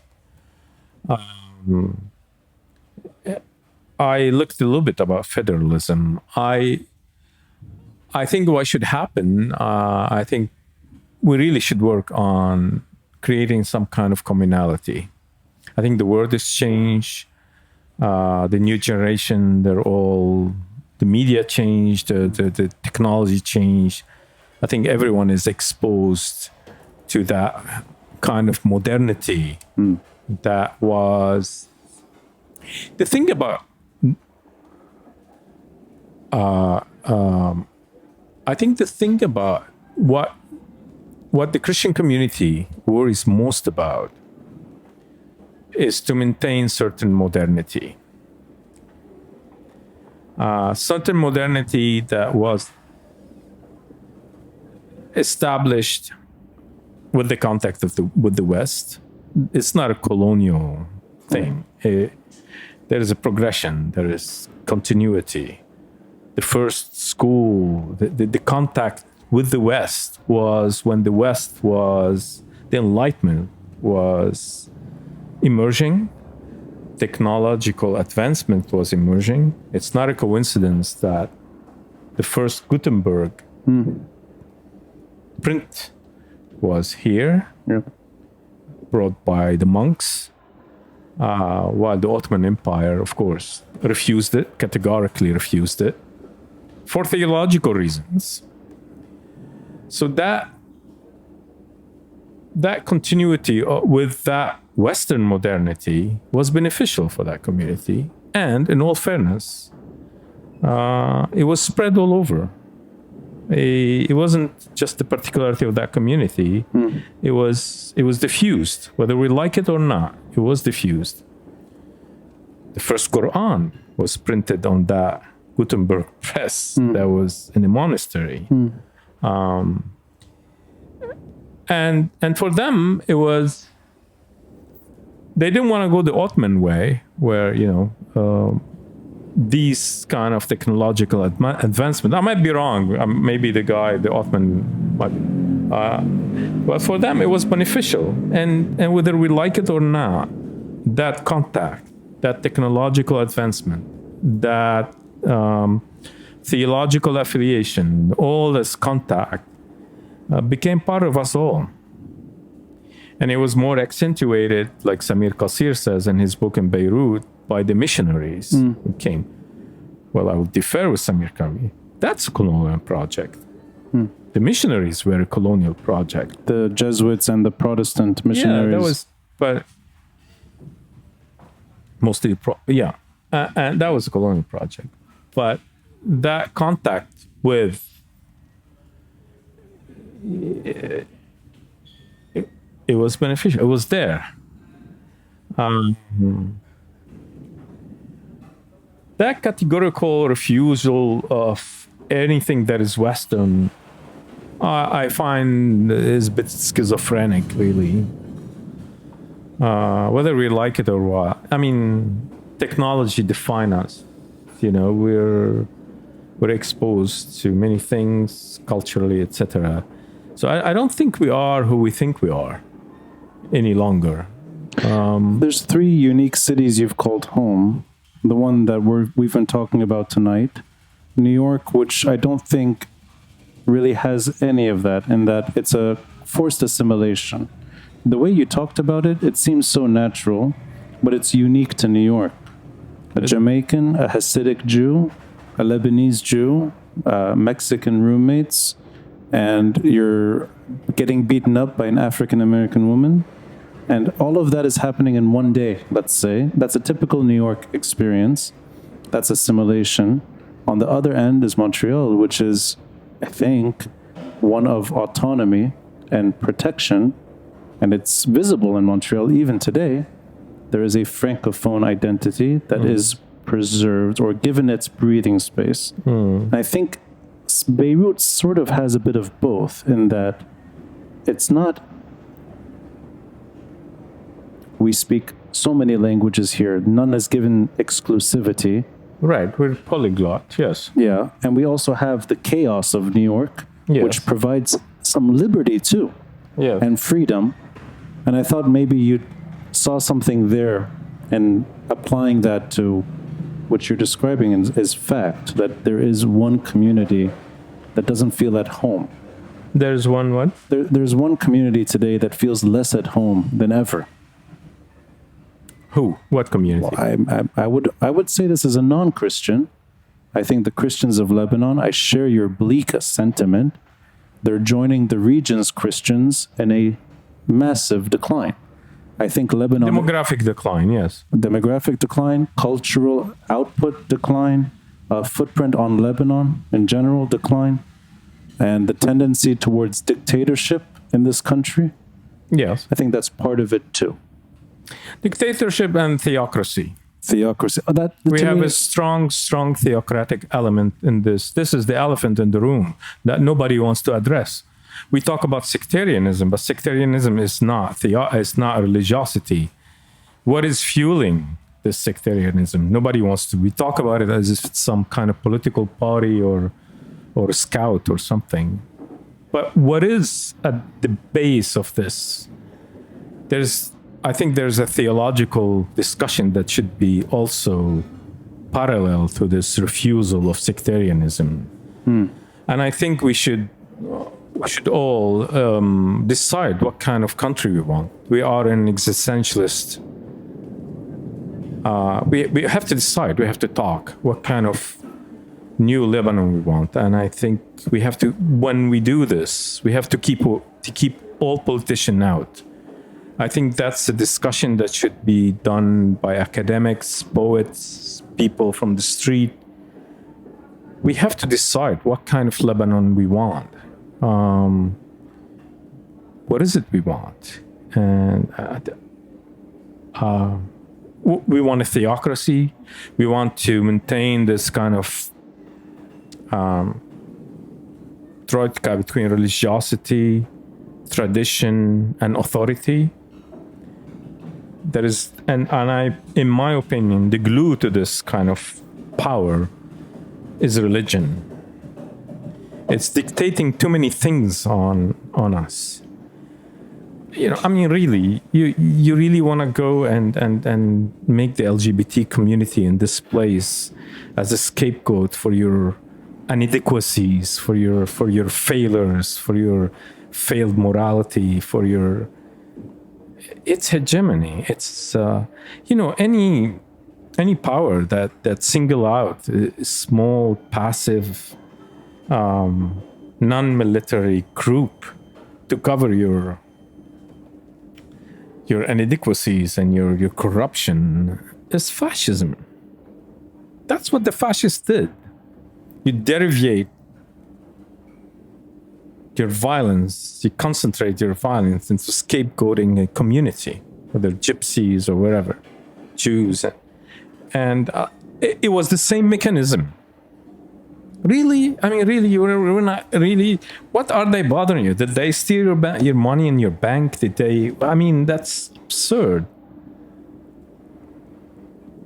And that came from a theocratic streak of this country. That came from religion.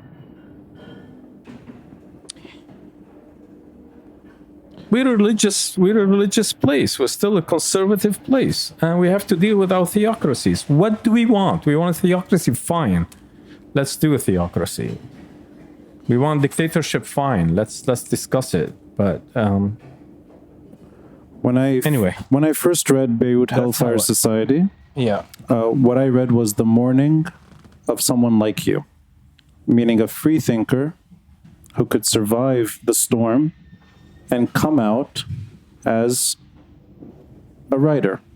And the mourning of what Beirut used to pull in, not just in the country, but throughout the region, this freedom, this really unique exercise for the region and what democracy should look like and what it should bring, that's what I read in mourning that chapter of history. Yeah, I mean, ideally, yeah. Yeah, and we can build maybe ideally a social democrat state. I don't have a democratic state, but I don't know if it's going to happen. So you're very kind to let me push you into the political, philosophical angle of any discussion. I got in trouble already. No. That was the first time I heard you talk about this subject, which is an honor to let me ask you.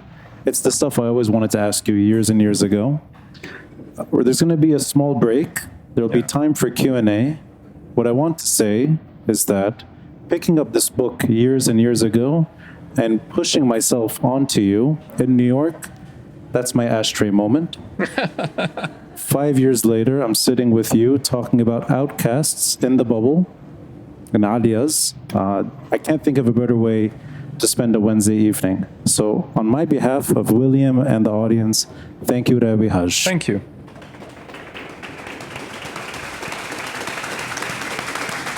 Let's take a 10-minute break and then Q&A. Thank you. Oh, thank you.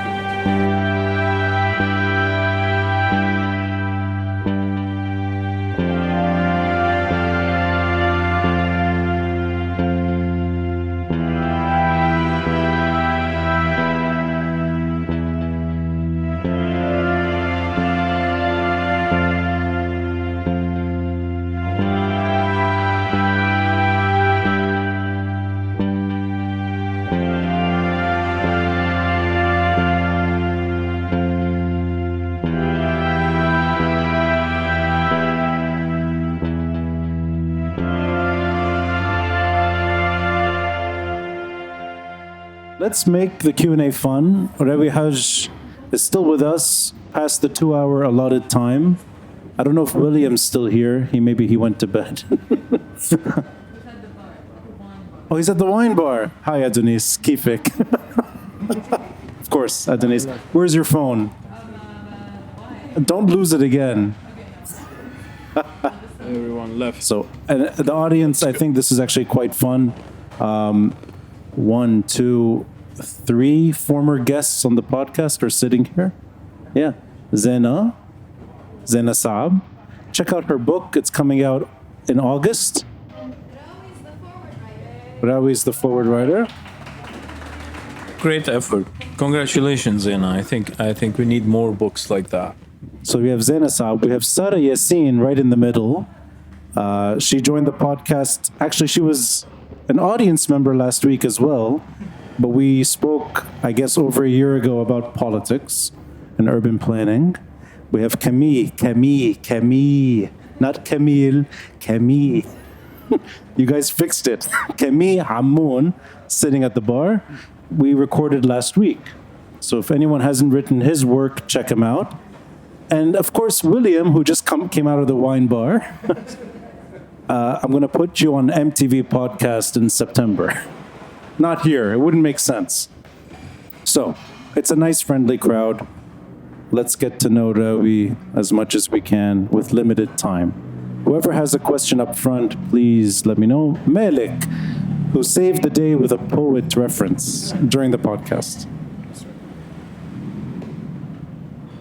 And could you just introduce yourself, what you do? Yeah, of course.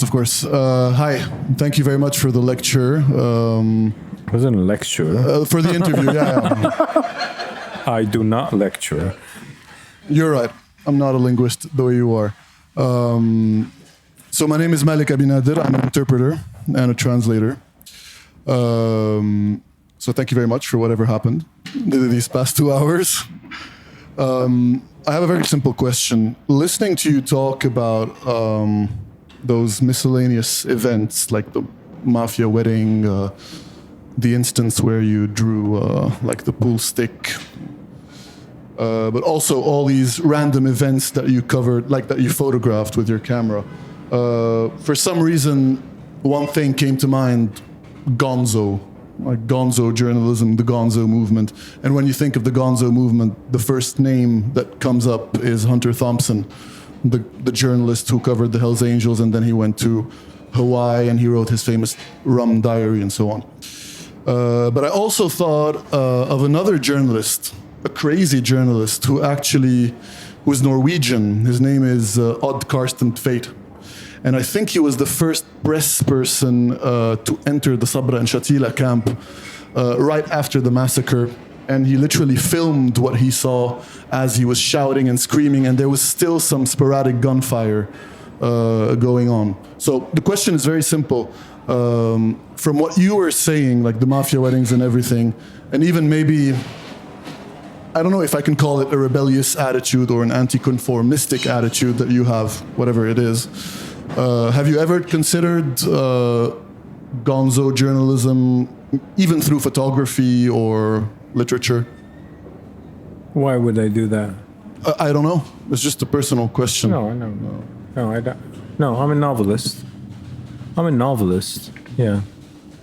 And But I mean, like Hunter Thompson was also a photographer. That's why I'm asking the question. yeah, I have no influence with that. I never read him. I don't know. I never read him. Frankly, I have no interest. Yeah, sorry. It's okay. Thank you very much.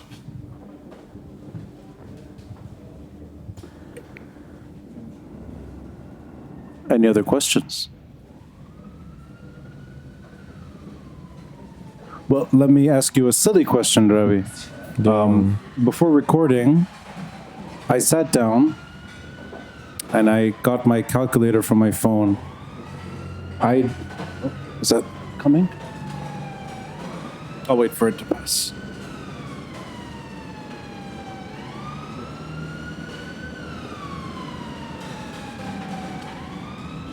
Silly question. I divided 10,000 by 15 and I got 666. Brilliant. Is that why you chose 10,000? No, I don't know why I chose 10,000. I think it's I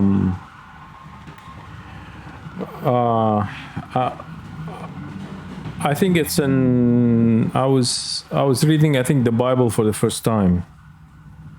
I think there's in the Mazamir or something. Huh. I'm an atheist who's interested in theology. Yeah. Yeah, I think that it's. I used it like an incantation, maybe a reference to prayers, religiosity, etc. Yeah, I think that's what it came from. I think where it came from. Yeah, it's repetitiveness. Yeah, that's all. Yeah, well, thank you. Great question, but I think subconsciously that's where it came from. Yeah. I see. Who? Samer? Well, the only no. No. Well, I was just going to say that on the comment that an atheist interested in theology, you have to understand what you want to reject first, right? So I have to understand. Oh, yeah. Okay. Yeah, that's true. Yeah. Okay. Yeah. Hi. Good evening. I have so many questions about You're allowed to. a lot of things that you spoke about, but I'll start with one about discipline as a writer. As someone who writes, I struggle with discipline and commitment because I do it on the side. So I was wondering, Roni said that for the Niro's games, did I get it correctly? You kind of isolated yourself for a month and were very disciplined. And then you mentioned that it began as a short story. So maybe you could share a bit about the process, how this short story morphed into a book, and about your discipline as a writer, if you have one. I know other writers who don't have discipline, who can write at any time, no matter what has happened in their day. I know that I struggle with that. I write in bursts. So when I'm writing, I take time. Usually I go to a place where it could be a city that I know no one. I rent a room and I stay there for a month or two, and I write every day. I write in bursts. Actually, I write all my books very fast. The first draft is very, very fast. It's intense. I drink a lot of coffee and I sit and I write, and then I distance myself from it for a while, maybe a few months even, and I come back to it. I revise or do some rewriting. I'm not a disciplined writer. I'm a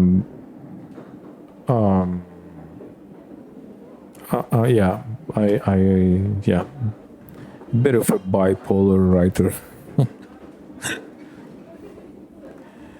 Yeah. William.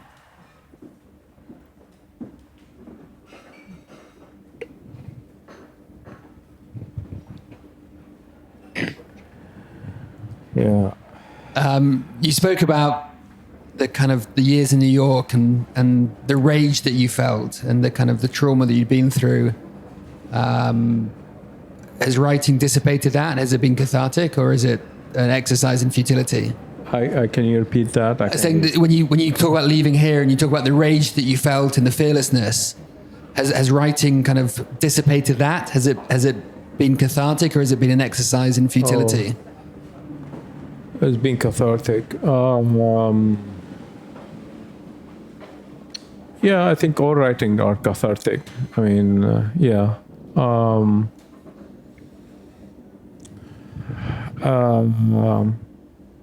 Yeah, my relation, I don't know what it is. You know, I'm one of those writers who I feel like a different person when I'm writing. So it's assuming, embodying another personality, another self, actually. It's basically another self. When I read my writing, I don't recognize myself. I'm one of those writers who is always surprised who wrote this. I feel like I don't. Yeah. I think writing is a capacity to tap in a certain zone. To use a religious maybe adjective, is writing is almost transcendental. Maybe there's something physical about it. How to translate what you think into a paper, or I think in between what you think and actually putting on a paper, that particular distance of time is probably maybe a gift. I think everyone is a writer. But how to translate that thought, that story into something else could be a skill. I don't know. It's a mystery. Yeah, I think talent is a mystery. I don't know what it is. It's so many factors that, yeah.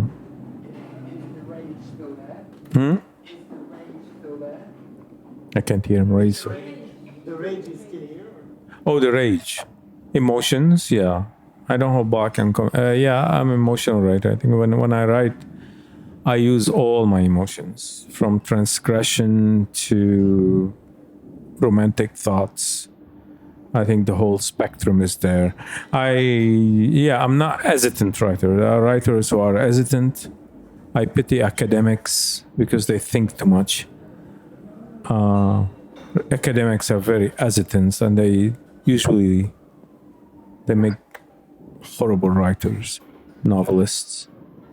Though more and more we see some kind of we see more. I mean, I'm getting myself in trouble, but see more academics want to be writers and artists. Academics, I think, they're funny in that sense. They all want to be novelists, but they censor themselves periodically. And I think it's getting worse with this climate of, many things that's happening. They write to a certain agenda. It's the worst thing you can do. I don't know. Some academics are great writers. They have great readership because that's what the readership demands. They write like as if they're writing some kind of thesis. But there are other kind of writers who are, I think, people who live the experiences, and they can translate and deform and inject these experiences into a novel. I'm not a good non-fiction writer. I can only write fiction, so I don't have that systematic thought writing. Yeah. Okay. Rawi, I've heard you mention that success is a curse for a writer. Could be, yeah. Could be a curse. And one way you've avoided that curse is by staying angry. That kind of feeds into the question asked earlier, but that anger, I'm trying to think back to everything we spoke about tonight. Is there a fire that you took from this country that never goes out? Yes, probably there. And since nothing is resolved, that fire kind of comes back. Yeah, I care about this place. Yeah. I think this place is unique. In the region, it's unique. It's unique in many ways. And I think the assault in this place, it's because it's unique. There's something very schizophrenic in the region, how they portray Lebanese. They're fascinated by us because we're vocal. We had wars, but we were never crushed by a despot or by a total dictatorship. And that's the attraction and the repulsion of Lebanon in the region. And that's what I sense. They like our liberty. They like the way we express ourselves. They're fascinated how,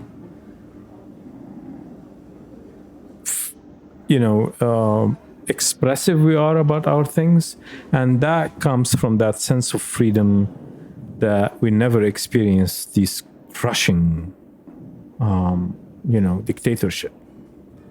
And I think there's an attempt to make this place like the rest of the region.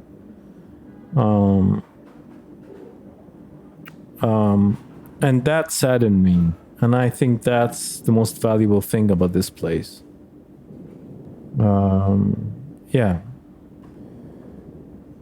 And I think this place, everyone tried to use it for some certain project or not. It's a contested place.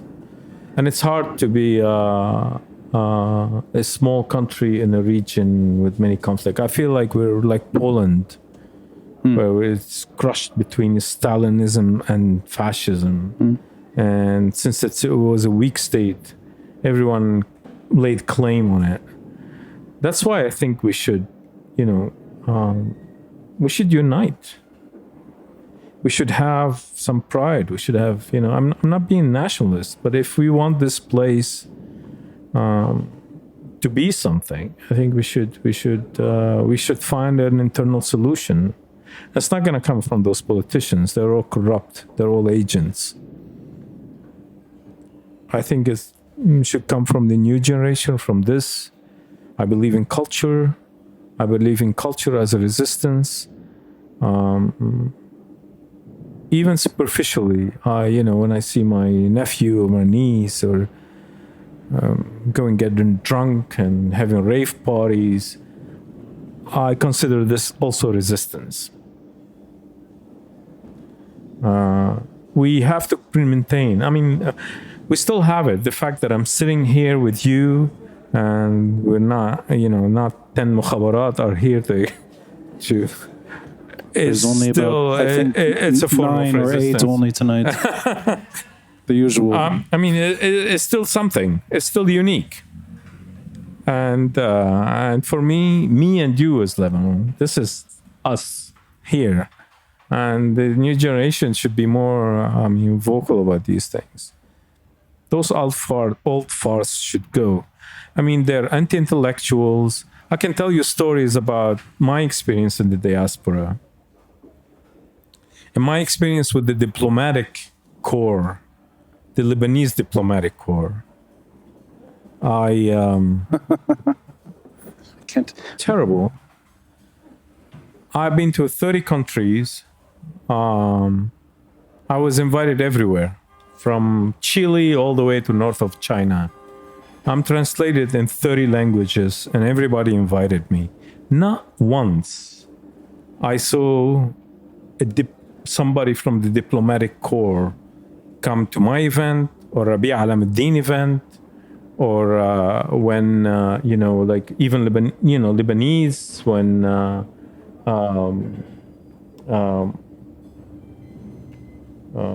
like Iman Ahmaidan or local Lebanese go elsewhere. You don't see one person from diplomatic corps.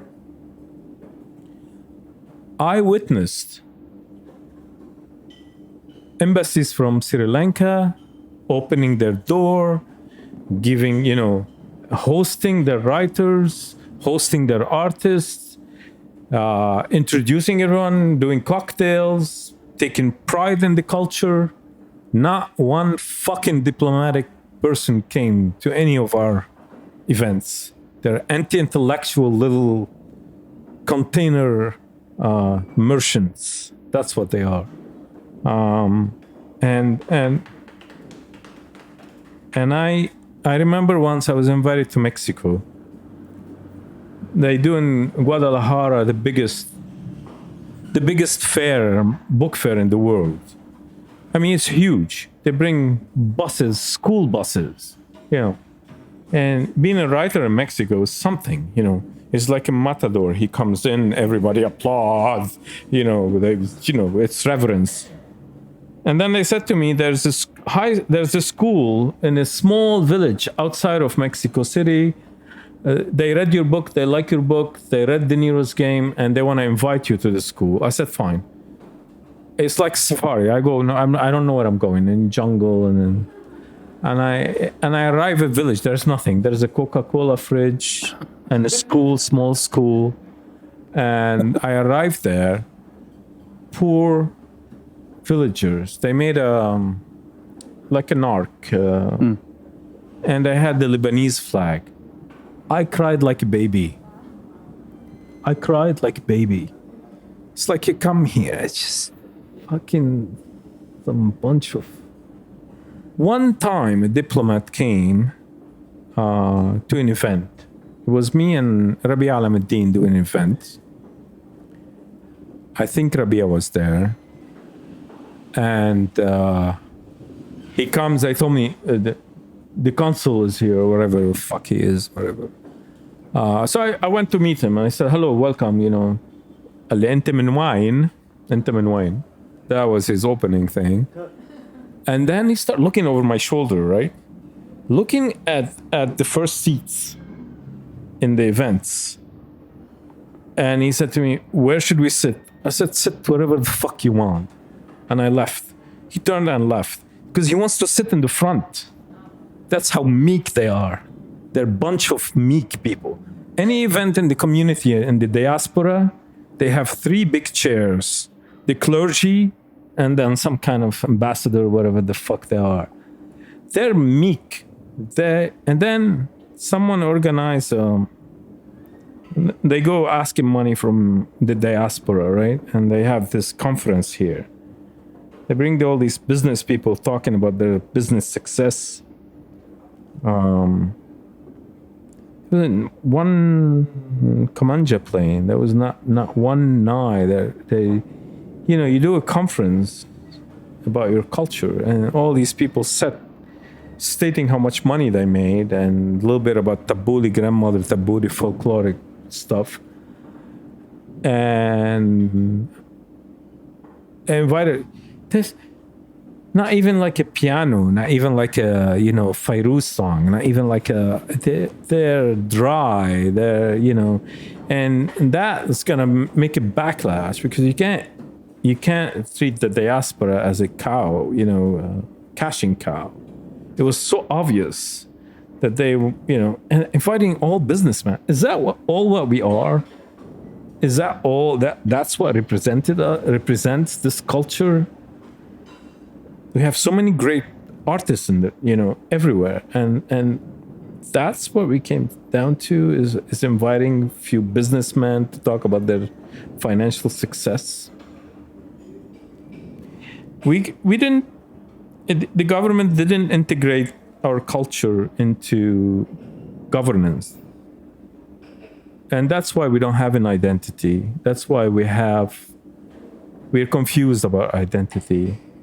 And that's why maybe we replaced our sectarian identity with our cultural identity. There was neglect. I think that nuance between sectarian and culture needs to be explored more because they often get confused for each other. And I think that's an angle I've tried to explore as much as I can, removing the emotions that come with certain words and honestly celebrating the good stuff, not being shy, that all the great things that you remember, and I think the fire might be there, but there's something that you're mourning all the time, which is the loss of a Lebanon that meant something to you. That has to be held up. And if that's the message to the next generation, that's the right message. Yeah. I think we should emphasize events like this, culture, and still I see exhibitions everywhere. I see, regardless of anyway, I promised myself not to exercise my rage on stage. Okay. Let me quote from Beirut Hellfire Society. What a naive species we are. The stories we die for. Someday, no one will want to tell them anymore. No one will be left to tell them. I think you're doing that. I'm trying to do that. That is the right message to send. I don't really care for diplomats showing up at any event. Believe me. So I will leave time for maybe one more question. Adonis.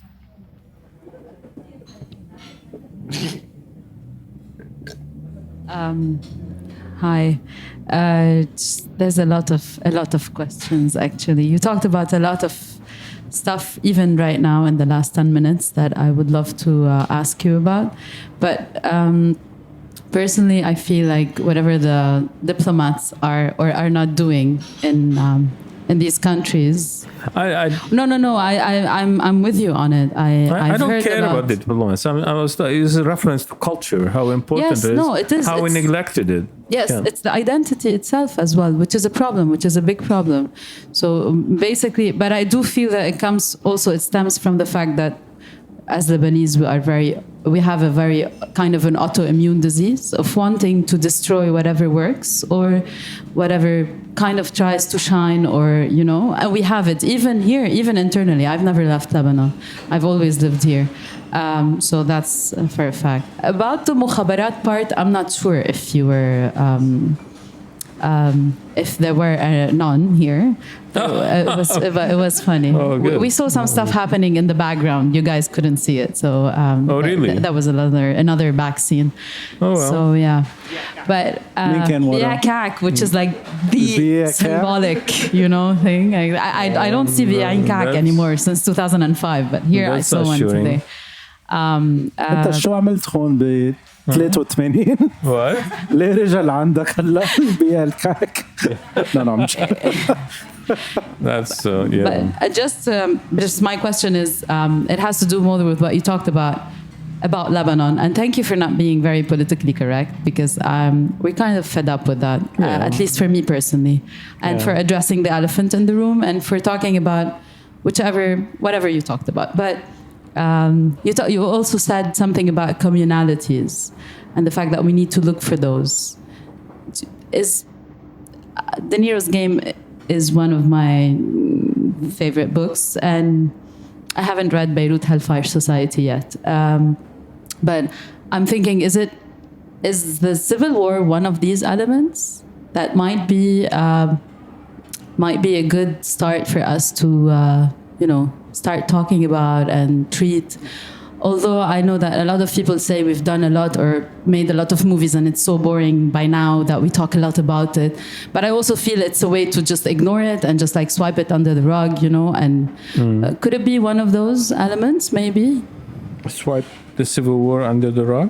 No, talking about it, pulling it out of the rug actually, and just to talk about it as a starting point of these communalities. To find something in common. I hope so. Yeah. It's critical. It's critical because everyone has his narrative and his version. But in order to overcome that, we just kind of like need to throw it out there, no? Throw our versions out there, each and every side. No? Yeah, that's fine. Yeah. I think the more the merrier.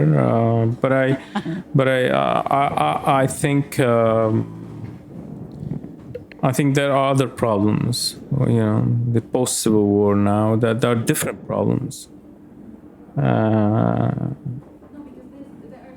They're related, but they're not. But it's not the actual war. But they scare us with the same elements. Apparently, I was born in the and civil I think war. the new generation should write about that. It's their experience. We It's don't their have it. lives. It's their concerns. I think they should write about that or make movies. Yeah. Sorry, maybe I didn't understand what you were saying, but yeah. Okay. Guys, maybe time for just one more question in case anyone still has one. I wasn't sure if I saw a hand earlier. No one. Okay. Okay. Well, here we go. Let's go get drunk. Hold on, Rawi. Before we get drunk, wait. Hold on. To the yes. Rawi, have you heard of the wine bar? It's just behind that door. Oh yeah. Well, I've seen Open. bottles there. It's air conditioned as well. Oh, really? Is there a wine bar there? Just behind that magical door. Those books lead you to wine. A cellar. Aaliya's keep me surprised. Yes. Yeah. Okay. Full of surprises. Allow me to entertain you in a cringy way. I'll try. 10,000 bombs had landed, and I was waiting for George. 10,000 bombs had landed on Beirut, that crowded city, and I was lying on a blue sofa covered with white sheets to protect it from dust and dirty feet. It is time to leave, I was thinking to myself. My mother's radio was on. It had been on since the start of the war. A radio with Rayovac batteries that lasted 10,000 years. The battery is dying. I've spent the better part of 20 years, maybe it's now 10,000 people, walked the city with me. More have listened to me talk about the city. It's crowded, it's ugly, it's unpleasant, it's a nightmare. And in that terrible tragedy, storytellers bring out the best in us. You're preserving and holding on to something I cherish deeply. It's your Lebanon, and it's mine. Yeah. And I really mean that. There's no better way to celebrate all this with a storyteller like you. So whoever has not picked up the Niro's game, pick it up. Beirut Hellfire Society, it's being sold here at Aaliya's as well. Thank you, Rawi Hage. Thank you very much. Thank you.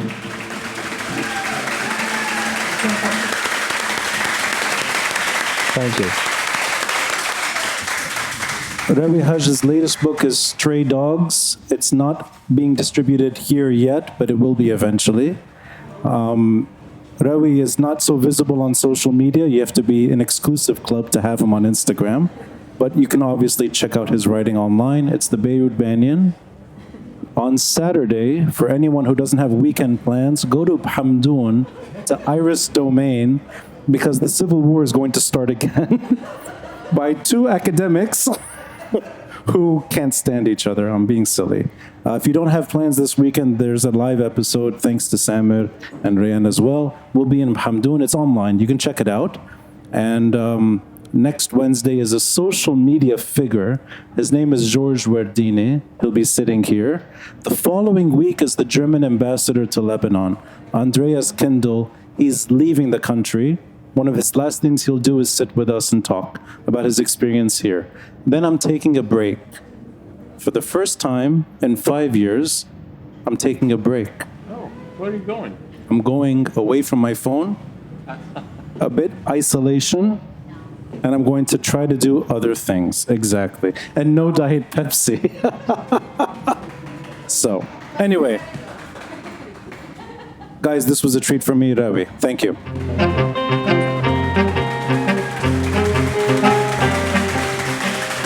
Thanks for listening and watching, and a friendly reminder to support this podcast by contributing through Patreon or PayPal. All links are in the details box. Until next time, I'm Rani Shatah, and this is the Beirut Banyan.